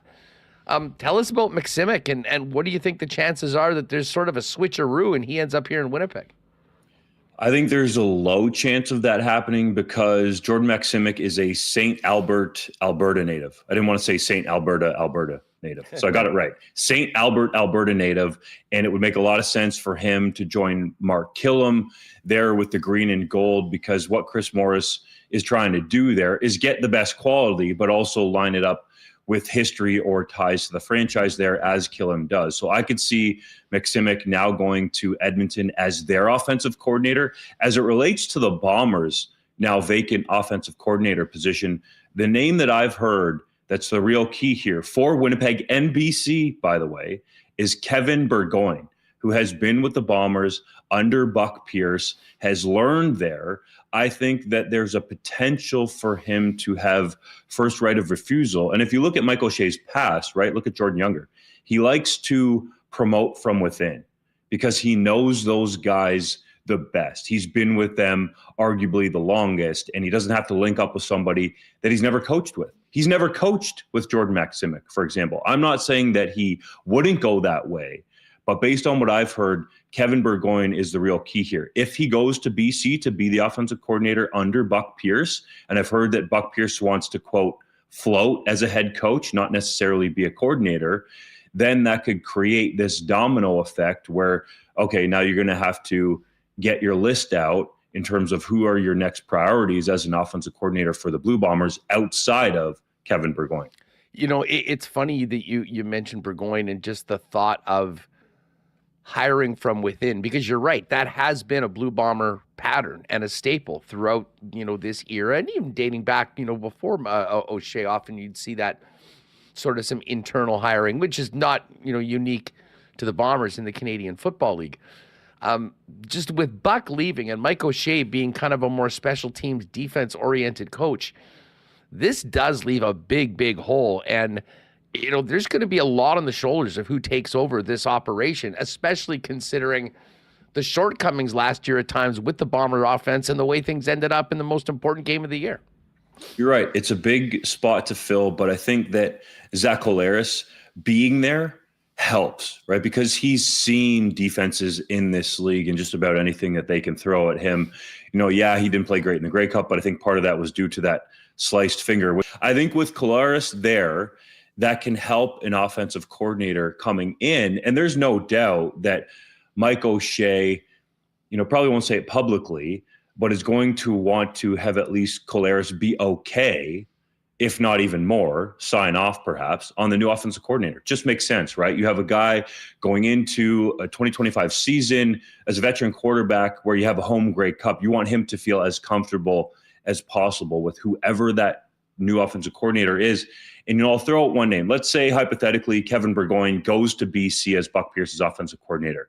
A guy that would make sense, Wade Miller played with him, who's been out there. He's been out of the game for a little bit. You know where I'm going with this, my man? Kahari Jones. Yeah. Hey, Kahari is a guy I think would be a very popular pick here in Winnipeg. I mean, he is, and of course we saw him. He was mixing it up over the course of Grey Cup week, keeping his head around. That's, the other guy with Blue Bomber ties is Paul LaPolice. And, the minute an opening as it pertains to the offense, considering what Lapo's done in his career, the first name that comes up in chat is Lapo. I've got a hard time kind of reading because, listen, once a coach, always a coach, right? But Lapo seems to really be embracing this new stage of his career with TSN, obviously doing things in YouTube. And I know Farhan mentioned yesterday, it kind of does look like Paul is not looking to get back into the coaching ranks, but you can't be surprised that name continually comes up in Winnipeg when there's a potential opening as OC. Definitely not, considering he was the offensive coordinator for this team when they won that Grey Cup in 2019 and broke the longest drought at the time in the CFL. And I think rightfully so in terms of him always being a coach. I think that's a great line, Hustler, because that's what Paul LaPolice is. So talking to some people around the league who know Paul, and he knows a lot of people, they're kind of wondering the same thing. Like, he's a coach at heart, but he admittedly, and he's told me this, does enjoy what he's doing at TSN, and he's getting his YouTube channel going and breaking down the film for the fans to learn out there even more about the Canadian game. So it's great to have options if you're Paul LaPolice, but, I think that it does seem like at least he's enjoying the media aspect of it. That said, you talk to these coaches who are coaches at heart, and I think that's Paul LaPolice to a T. It's hard for them to turn down an opportunity like that. This is funny having you on because, of course, we were sitting right beside each other in the press box when Zach came back out. And I remember saying to you, hey, look, he's out throwing. And we were looking at him on the sideline very close to us, and it was very clear that ball was not coming out the way that it was supposed to. You tell me that his hand was banged up that badly. It really does make you kind of go back and wonder about the logic of putting him back in, but also the fact that the Bombers really did not have a plan B after Zach Collaros at the quarterback position, which I think has to be a big part of the story of another failure in the big game. It definitely does. And I think, a big reason for that was the injury to Chris Trevler during the regular season. But you're right. We were watching him throw, and I thought that was the story of the game, Hustler. In reality, was Zach Collaros and his hand getting slashed, or his finger, I should say. His hand, or his finger, I should say, potentially the hand, I'm no doctor, has been numbed up. So how are you having a good feel for the football? Thank goodness for him that the game was indoors. Could you imagine trying to throw if that game was outdoors? Like, to me, I understand why Zach Collaros wanted to go back in the game.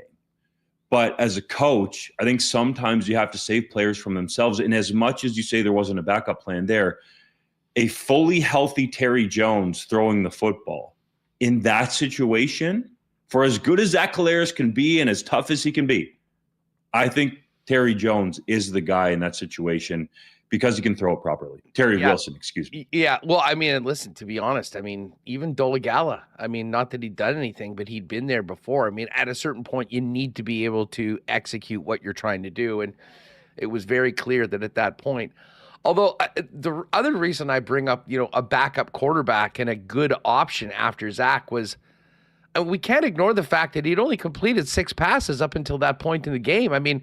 There's so much talk Dunk, about, and Buck Pierce taking a lot of heat, frankly, around here for the offensive game plan and why Brady didn't get the football anymore. I mean, it's pretty clear why he didn't get the football. They weren't possessing the ball. They could not convert second downs. And I mean, it's a great theory to just give it to your all-pro running back each and every play. In reality, that can be stopped quickly. You have to have both aspects of it. And that Bomber passing game never clicked right at the start of the game. And as much as we focus in on the hand and what happened at the end of the fourth quarter in a close game, I mean, the reason why the Bombers were in that situation in the first place was another really tough game for Zach Collaros throwing the football.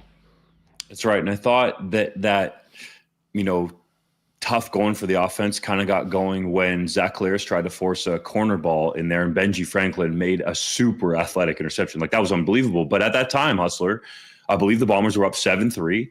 It looked like they were on the move and going to kind of try to get into that rhythm and potentially, dare I say, blow away the Argos like they did to the Riders in the West Final. And you're right about not possessing the football. And then just to add to it, Toronto's stacking up the box. And they got arguably, I mean, if you ask them, they'll say it's the best, but one of the best fronts in the league. Flo Ormalade, Jake Serezna, Ralph Hawley now is getting NFL interest up front. He had an outstanding rookie season. You got Robbie Williams on the other side making plays as a Canadian. Like, that front's great. And oh, by the way, Wynton McManus is among the best, if not the best linebacker at his position in the league. So it wasn't like running the football was going to be easy, but I do think they should have committed more to it, to your point. Justin, let's get back to the off season right now. Listen, Buck Pierce off to BC. Sounds like the Bombers might be losing another important part of their organization in Ted Gavaya. I mean, all signs leading to Ted being the new boss in Steeltown. Yeah, that's all I've heard, is that it's going to be Ted Gavaya. I think there's been some longer than normal contract negotiations here, which to me, I just don't understand, right? There were three finalists for this. Okay, there was Ted Gavaya, G. Roy Simon, and Kyle Carson, the assistant general manager with the Saskatchewan Roughriders, who were in Ontario. Let's say, I don't want to give everything away, but in a hotel and over the weekend. And then Kyle Carson was told, essentially, thanks, we think you're an up and comer, but we've chosen to go with somebody else. Same thing for G. Roy Simon. And Ted Gavaya was chosen, but the contract, still even hasn't been done, I guess, officially in terms of an announcement from the Tiger Cats. So, let's just, I don't want to say assume, but for lack of a better term, roll with it that Ted Gavaya is going to the Tiger Cats. That's going to leave a position open with the Winnipeg Blue Bombers and create change there. There's been a lot of synergy between Kyle Walters, the general manager, Danny McManus, the assistant general manager, and Ted Gavaya, who's been the senior assistant general manager. And I think a lot of people have the question, first and foremost, in Hamilton, to say, why wasn't it Danny McManus? I don't think it was anything to do with his resume. From what I was told, the Ticats want somebody to be there, ideally year-round. And Gavaya is a Burlington, Ontario native, proud to be from there. He goes back to, I think, ties to the organization and coaching teams in the city way back at the start of his coaching career.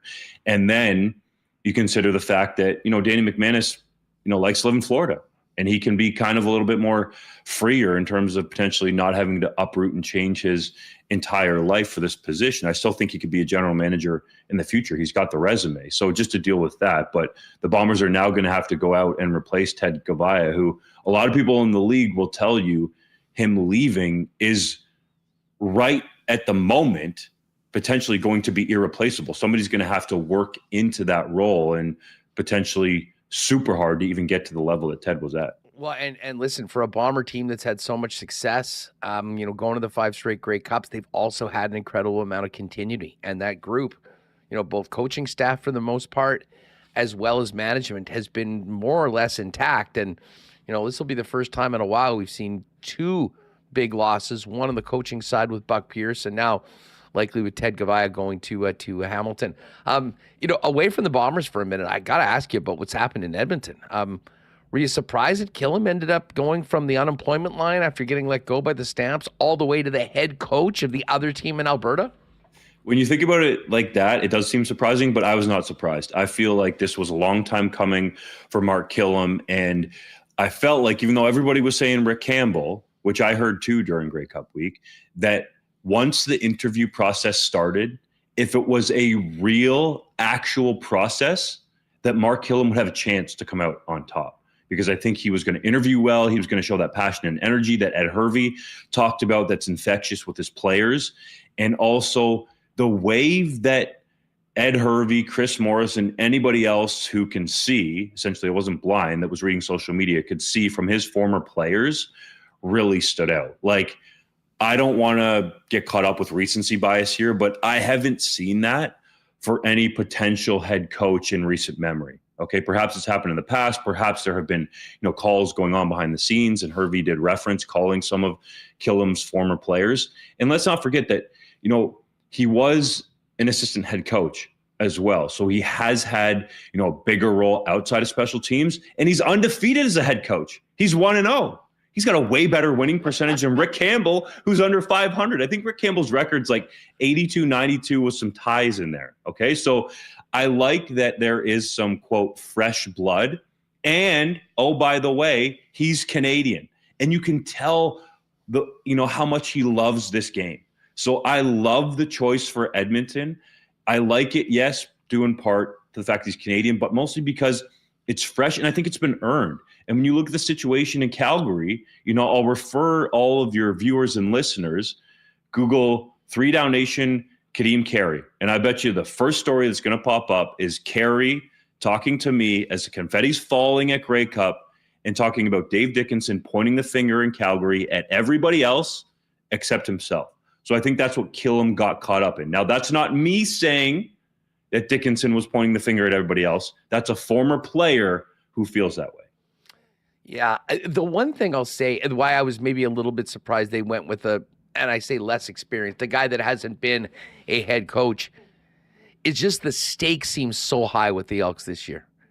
Like, coming out of this Chris Jones era, the franchise needed to be saved by a new owner. And they've got 4 years out of the playoffs.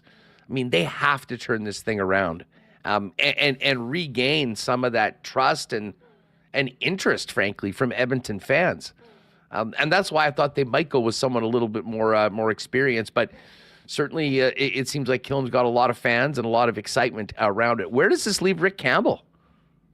So just on Kilam, 1 second before I get to Campbell, because I think the energy that Chris Morris spoke with in his opening press conference really creates a synergy there with Mark Kilam.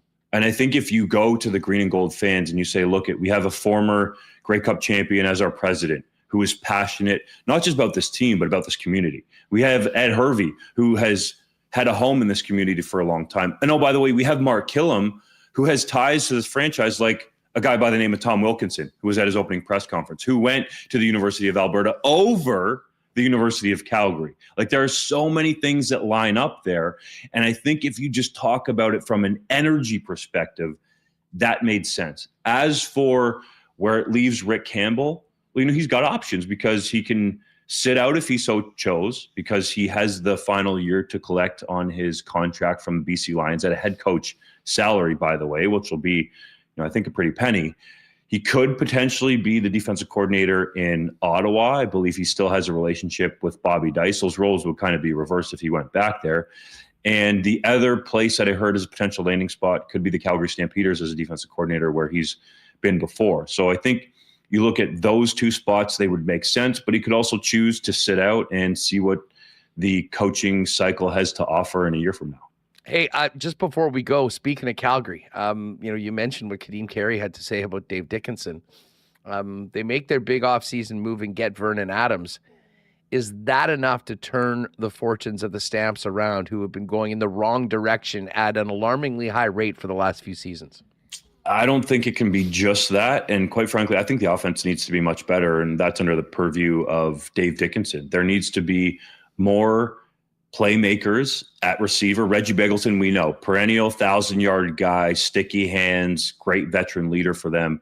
But we need to see some other guys pop up, especially as Americans, which they had a long run there of bringing guys through that popped off. Mark and Michelle and Eric Rogers come right to mind for me, among others. I think that's real key. I think the offensive line needs to be better, and I think they need to find a consistent running back approach, let's say, because, Dedrick Mills was kind of in and out of the lineup. Peyton Logan was banged up, but he's shown flashes here and there. And that was after they let Kadeem Carey go, saying he was injury prone. And then he goes to Toronto and starts all 18 regular season games and all the playoff games and rushes for over 1,000 yards in the regular season and helped them win a Grey Cup. So I think those are the key issues to me. I actually thought the defense was better than some people thought in Calgary. I think the offense needs to stay on the field. And yeah, they can get better on defense. I think they need some young pass rushers that would really help. But they got a talented back end there. They got a guy like Cam Judge, a Canadian ratio changer in the middle. Like, they have some talent on defense. I just think this team really needs to come together. I should quickly mention the team that you cover most closely, the Saskatchewan Roughriders. What a difference a year makes, huh? I mean, coming off a great season with a coach that's actually turned it around. I mean, it couldn't be more different where the team is at right now than what we were talking about involving the green and white 12 months ago. Indeed, man. They're drinking Pilsners out there in celebration because of the season that Corey Mace was able to have. And some people might say, 9-8-1, like, you're kind of around 500, but the Riders really only lost a game by margin actually against the Edmonton Elks. All the other games during that winless skid that they had, including the tie in Ottawa, were by one score. So I think you look at that and you understand that in 1 year, one season, which is shorter than a year, Corey Mace was able to come in, change the culture there, make it tangible to his players, hold them accountable, but also create this real, I don't want to say family first atmosphere, because I think that's a little cliche, but this real atmosphere of care there in Saskatchewan. And there is a lot of young up and coming players on that roster. I think, the scouting staff there hit on a bunch like Trevor Reed at left tackle and Nick Jones, who popped in on the offensive line as well as an American, and CJ Avery on defense. Like, there's a whole list of guys that are young up and coming Americans for them. They have a solid Canadian base. I do think that there's a better chance than not, let's say at this point, that Trevor Harris re-signs there. I think it just makes sense for both sides. And then we'll have to see who they're going to go with as the quarterback behind him. I do think Jake Maier could make a lot of sense, has time in the past with Mark Mueller with the Calgary Stampeders. So yeah, Corey Mace has just changed everything in Saskatchewan in what some people might call a honeymoon year. But for him, he turned that into a productive year where they got a home playoff game, definitely made money off that West Division semifinal and have the arrow pointing up in Sask. Justin, great stuff as always. Fill people in. I mean, we're into the offseason, but it seems like every single day we're at 3 Down Nation reading about some more news. The fellas are staying busy. Thanks, man. Yeah, the boys are getting after it. Really appreciative for my guys, John Hodge and JC Abbott, essentially just staying on top of all the news. Some people thought that there might be sort of this slow build into the offseason, but what I've noticed, Hustler, is that the schedule is going to come out before Christmas and the teams want to sell tickets. So not only do you need to get your presidents, general managers, head coaches, and ideally your staffs in place, but the fans want to know who the quarterbacks are for the teams. So I think we're going to see that happen rather quickly. Some of it already has with, the Alouettes deciding to go with Davis Alexander as their starting quarterback. And, I think that the Edmonton Elks at some point in the near future, or I shouldn't say near future, but, at some point here along the line are going to re-sign Trey Ford. And like I said, Trevor Harris to the Riders. So you'll have all your starters kind of set in stone there. So we're definitely tracking all that stuff, as you said, at 3downnation.com, man. We appreciate the support. Have a good one, dude. Thanks so much. Yes, sir. Thanks for having me on. Awesome, Justin. Thanks, pal. You bet, fellas. Keep it rolling, huh? Have a good one. All right, good stuff with Duncan. As Remis just mentioned, just in the last half hour or so, Dave Naylor has confirmed that the deal is done. Ted Gavai is the new general manager of the Hamilton Tiger Cats, which, as we mentioned, leaves another big hole in the Winnipeg Blue Bombers front office. Great news for the Bombers, though, today. Tony Jones is back on a 2-year deal. He played a ton after Adam Bighill was knocked out for the season and certainly projects to be a starter next year for the Winnipeg Blue Bombers. So Stanley Bryant yesterday, Tony Jones today. A couple big re-signings for the Winnipeg Blue Bombers. All right, going to get Remis back in here. We do have the official rosters for Finland and Sweden. Craig Button's on the program tomorrow. So we're going to save the full Canada and USA discussions for once everything is official, although it seems like the surprise has sort of been spoiled for everyone that was hoping to tune in and find it out live. But just before we get to those rosters, let's get to the action tonight in the National Hockey League. Bruins are in Chicago to take on the Blackhawks. Bruins minus 154 favorites. Chicago plus 130. Nashville is in Toronto. And Remis, let me ask you this. Does this seem like a fishy line? Leafs have been playing great. Predators have not. Predators are only a plus 121 dog in Toronto. Toronto minus 143. I thought that number would be much higher for Toronto. I think Nashville, maybe that we're still going back on the offseason champions odds. I'm looking at Money Puck. They have Nashville 40.7% chance of winning. I got to do a quick conversion. But 60-40? Yeah, so yeah, maybe they should be bigger underdogs there. That's a little surprising. Anyways, Leafs minus 143. The Golden Knights playing on the second night of back-to-backs. Yesterday, did you hear this?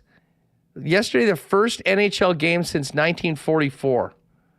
A 1-0 game with no penalties. Mm-hmm. Connor McDavid played 25 minutes last night at 5-on-5. Yeah, I did see Dusty fielding some comments of Oilers fans mad at Skinner's performance for allowing one goal. He's like, guys, they scored one goal.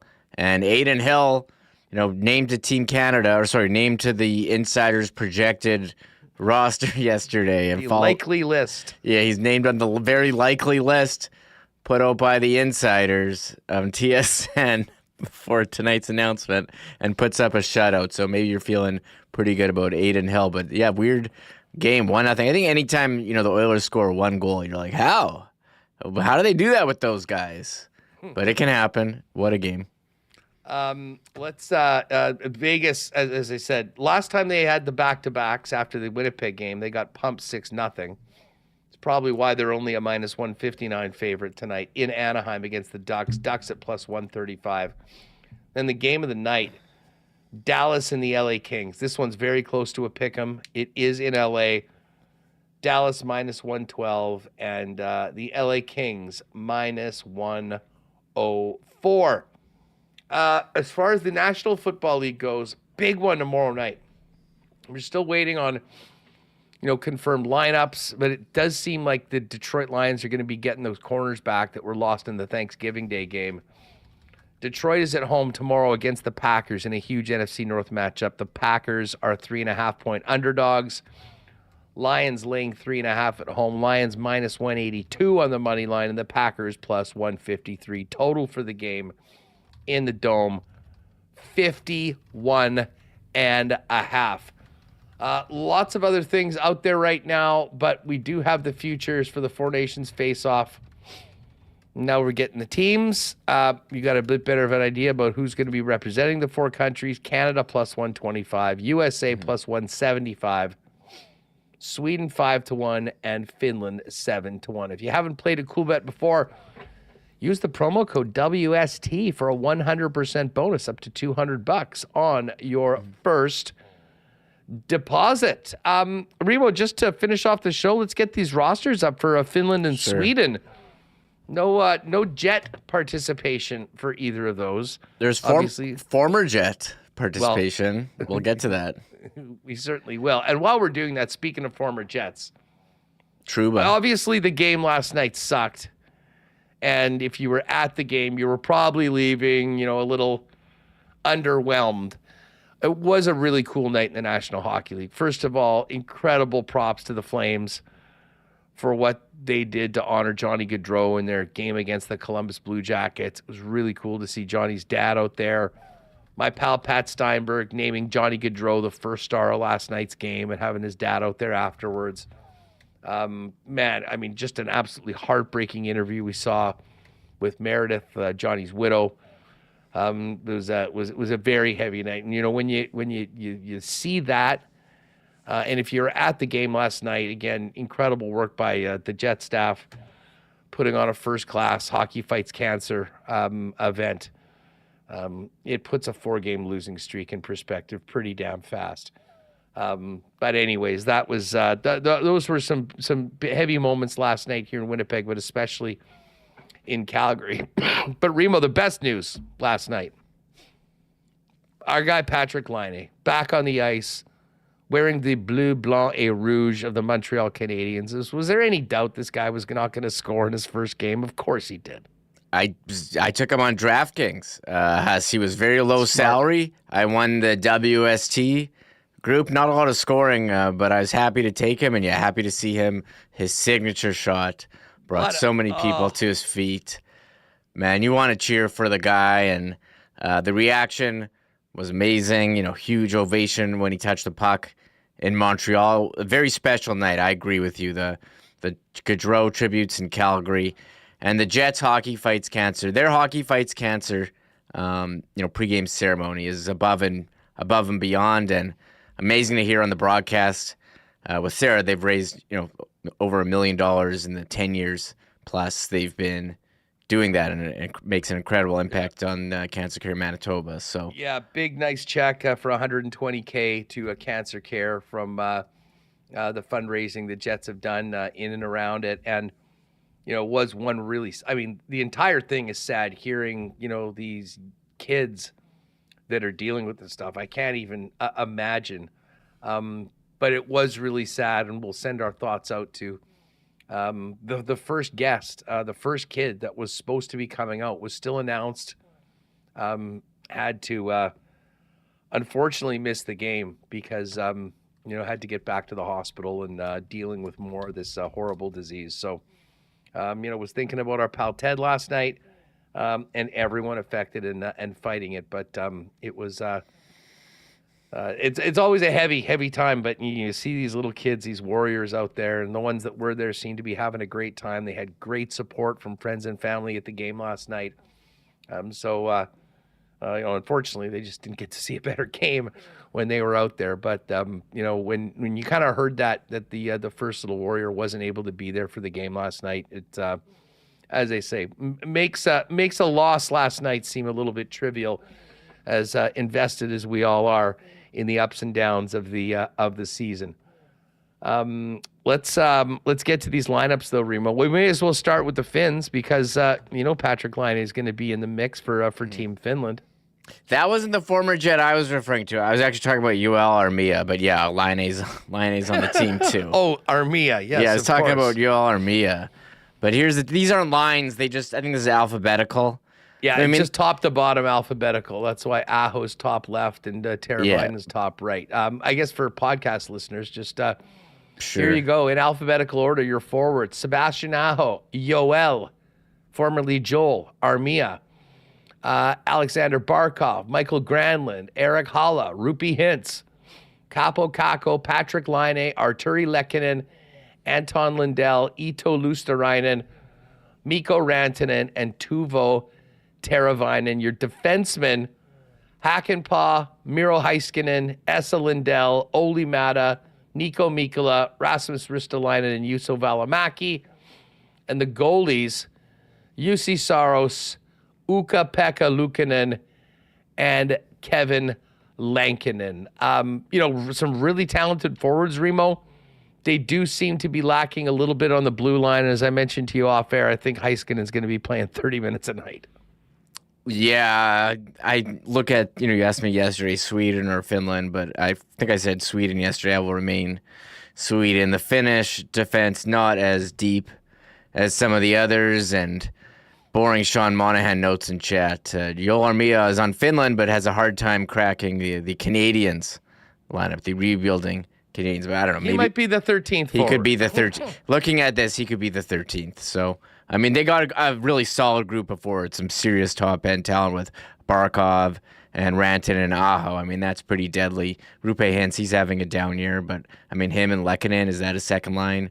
Where's Laine going to play? I mean, Anton Lundell and Luosterainen had big roles on the Cup champion. So, I think they've got a solid group of forwards. Defense, as you mentioned, Heiskanen, he's going to be playing a lot. And goalie, we'll see which. Lakinen's been good. Ukko-Pekka Luukkonen had a good stretch. He was player of the week, and Saros has got a long body of work. So I'm not sure. I think Saros gets the start, and UPL goes in if things don't go well for UC. So we'll see. I mean, I think they always compete. They always surprise at the big tournaments. But looking forward to this tournament. Us, I'm getting excited. I can't wait. It. Let's get the Swedes up here. All right, so here's your team, Sweden. Victor Arvidsson, Jesper Bratt, the youngster Leo Carlsson. That's great to see.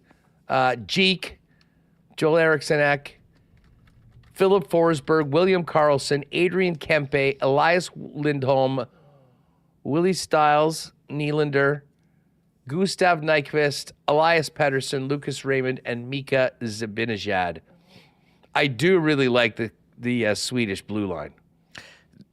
Rasmus Andersson, who's just an absolute beast, along with Brodin, Rasmus Dahlin, Matthias Ekholm, Gustav Forsling, who was so important in that run to the Cup last year for the Panthers, Victor Hedman, and Erik Karlsson. And I think Karlsson basically becomes a luxury. I mean, almost a guy that they probably use in and around the power play, and otherwise probably running those 6 guys. It will be interesting to see if they go 7D at any point in the tournament, because I think you want all the other 6 guys out there.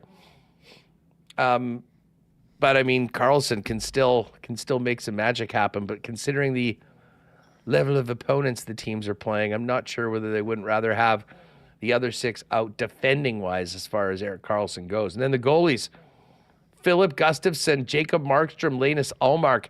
You would think it would be Markstrom or Ullmark that would be the starter. Ullmark's got the Vezina Trophy. Markstrom's playing on this great Devils squad, but I'll be honest, based on what we've seen so far this year, I think they'd be nuts not to put Gustafsson in first.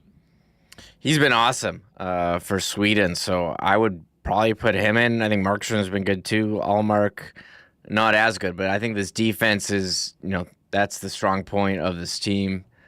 I mean, that's a very, very good top 6, and Erik Karlsson as your 7th. He was named in the summer, so he was going to be on the team no matter what, but with some of the defensive deficiencies, I'm not sure, you have some other great offensive players that could fill in, but we'll see what happens. I agree. Maybe they do go 7. Jesper Bratt, I mean, he's top 5 in scoring right now. And their top talent, pretty good with Forsberg, maybe Bratt, Paterson, with Adrian Kempe on, line 2 wing. Joel Eriksson-Ek, he actually is out right now. He just got injured. There were some big wild injuries from Michael Russo.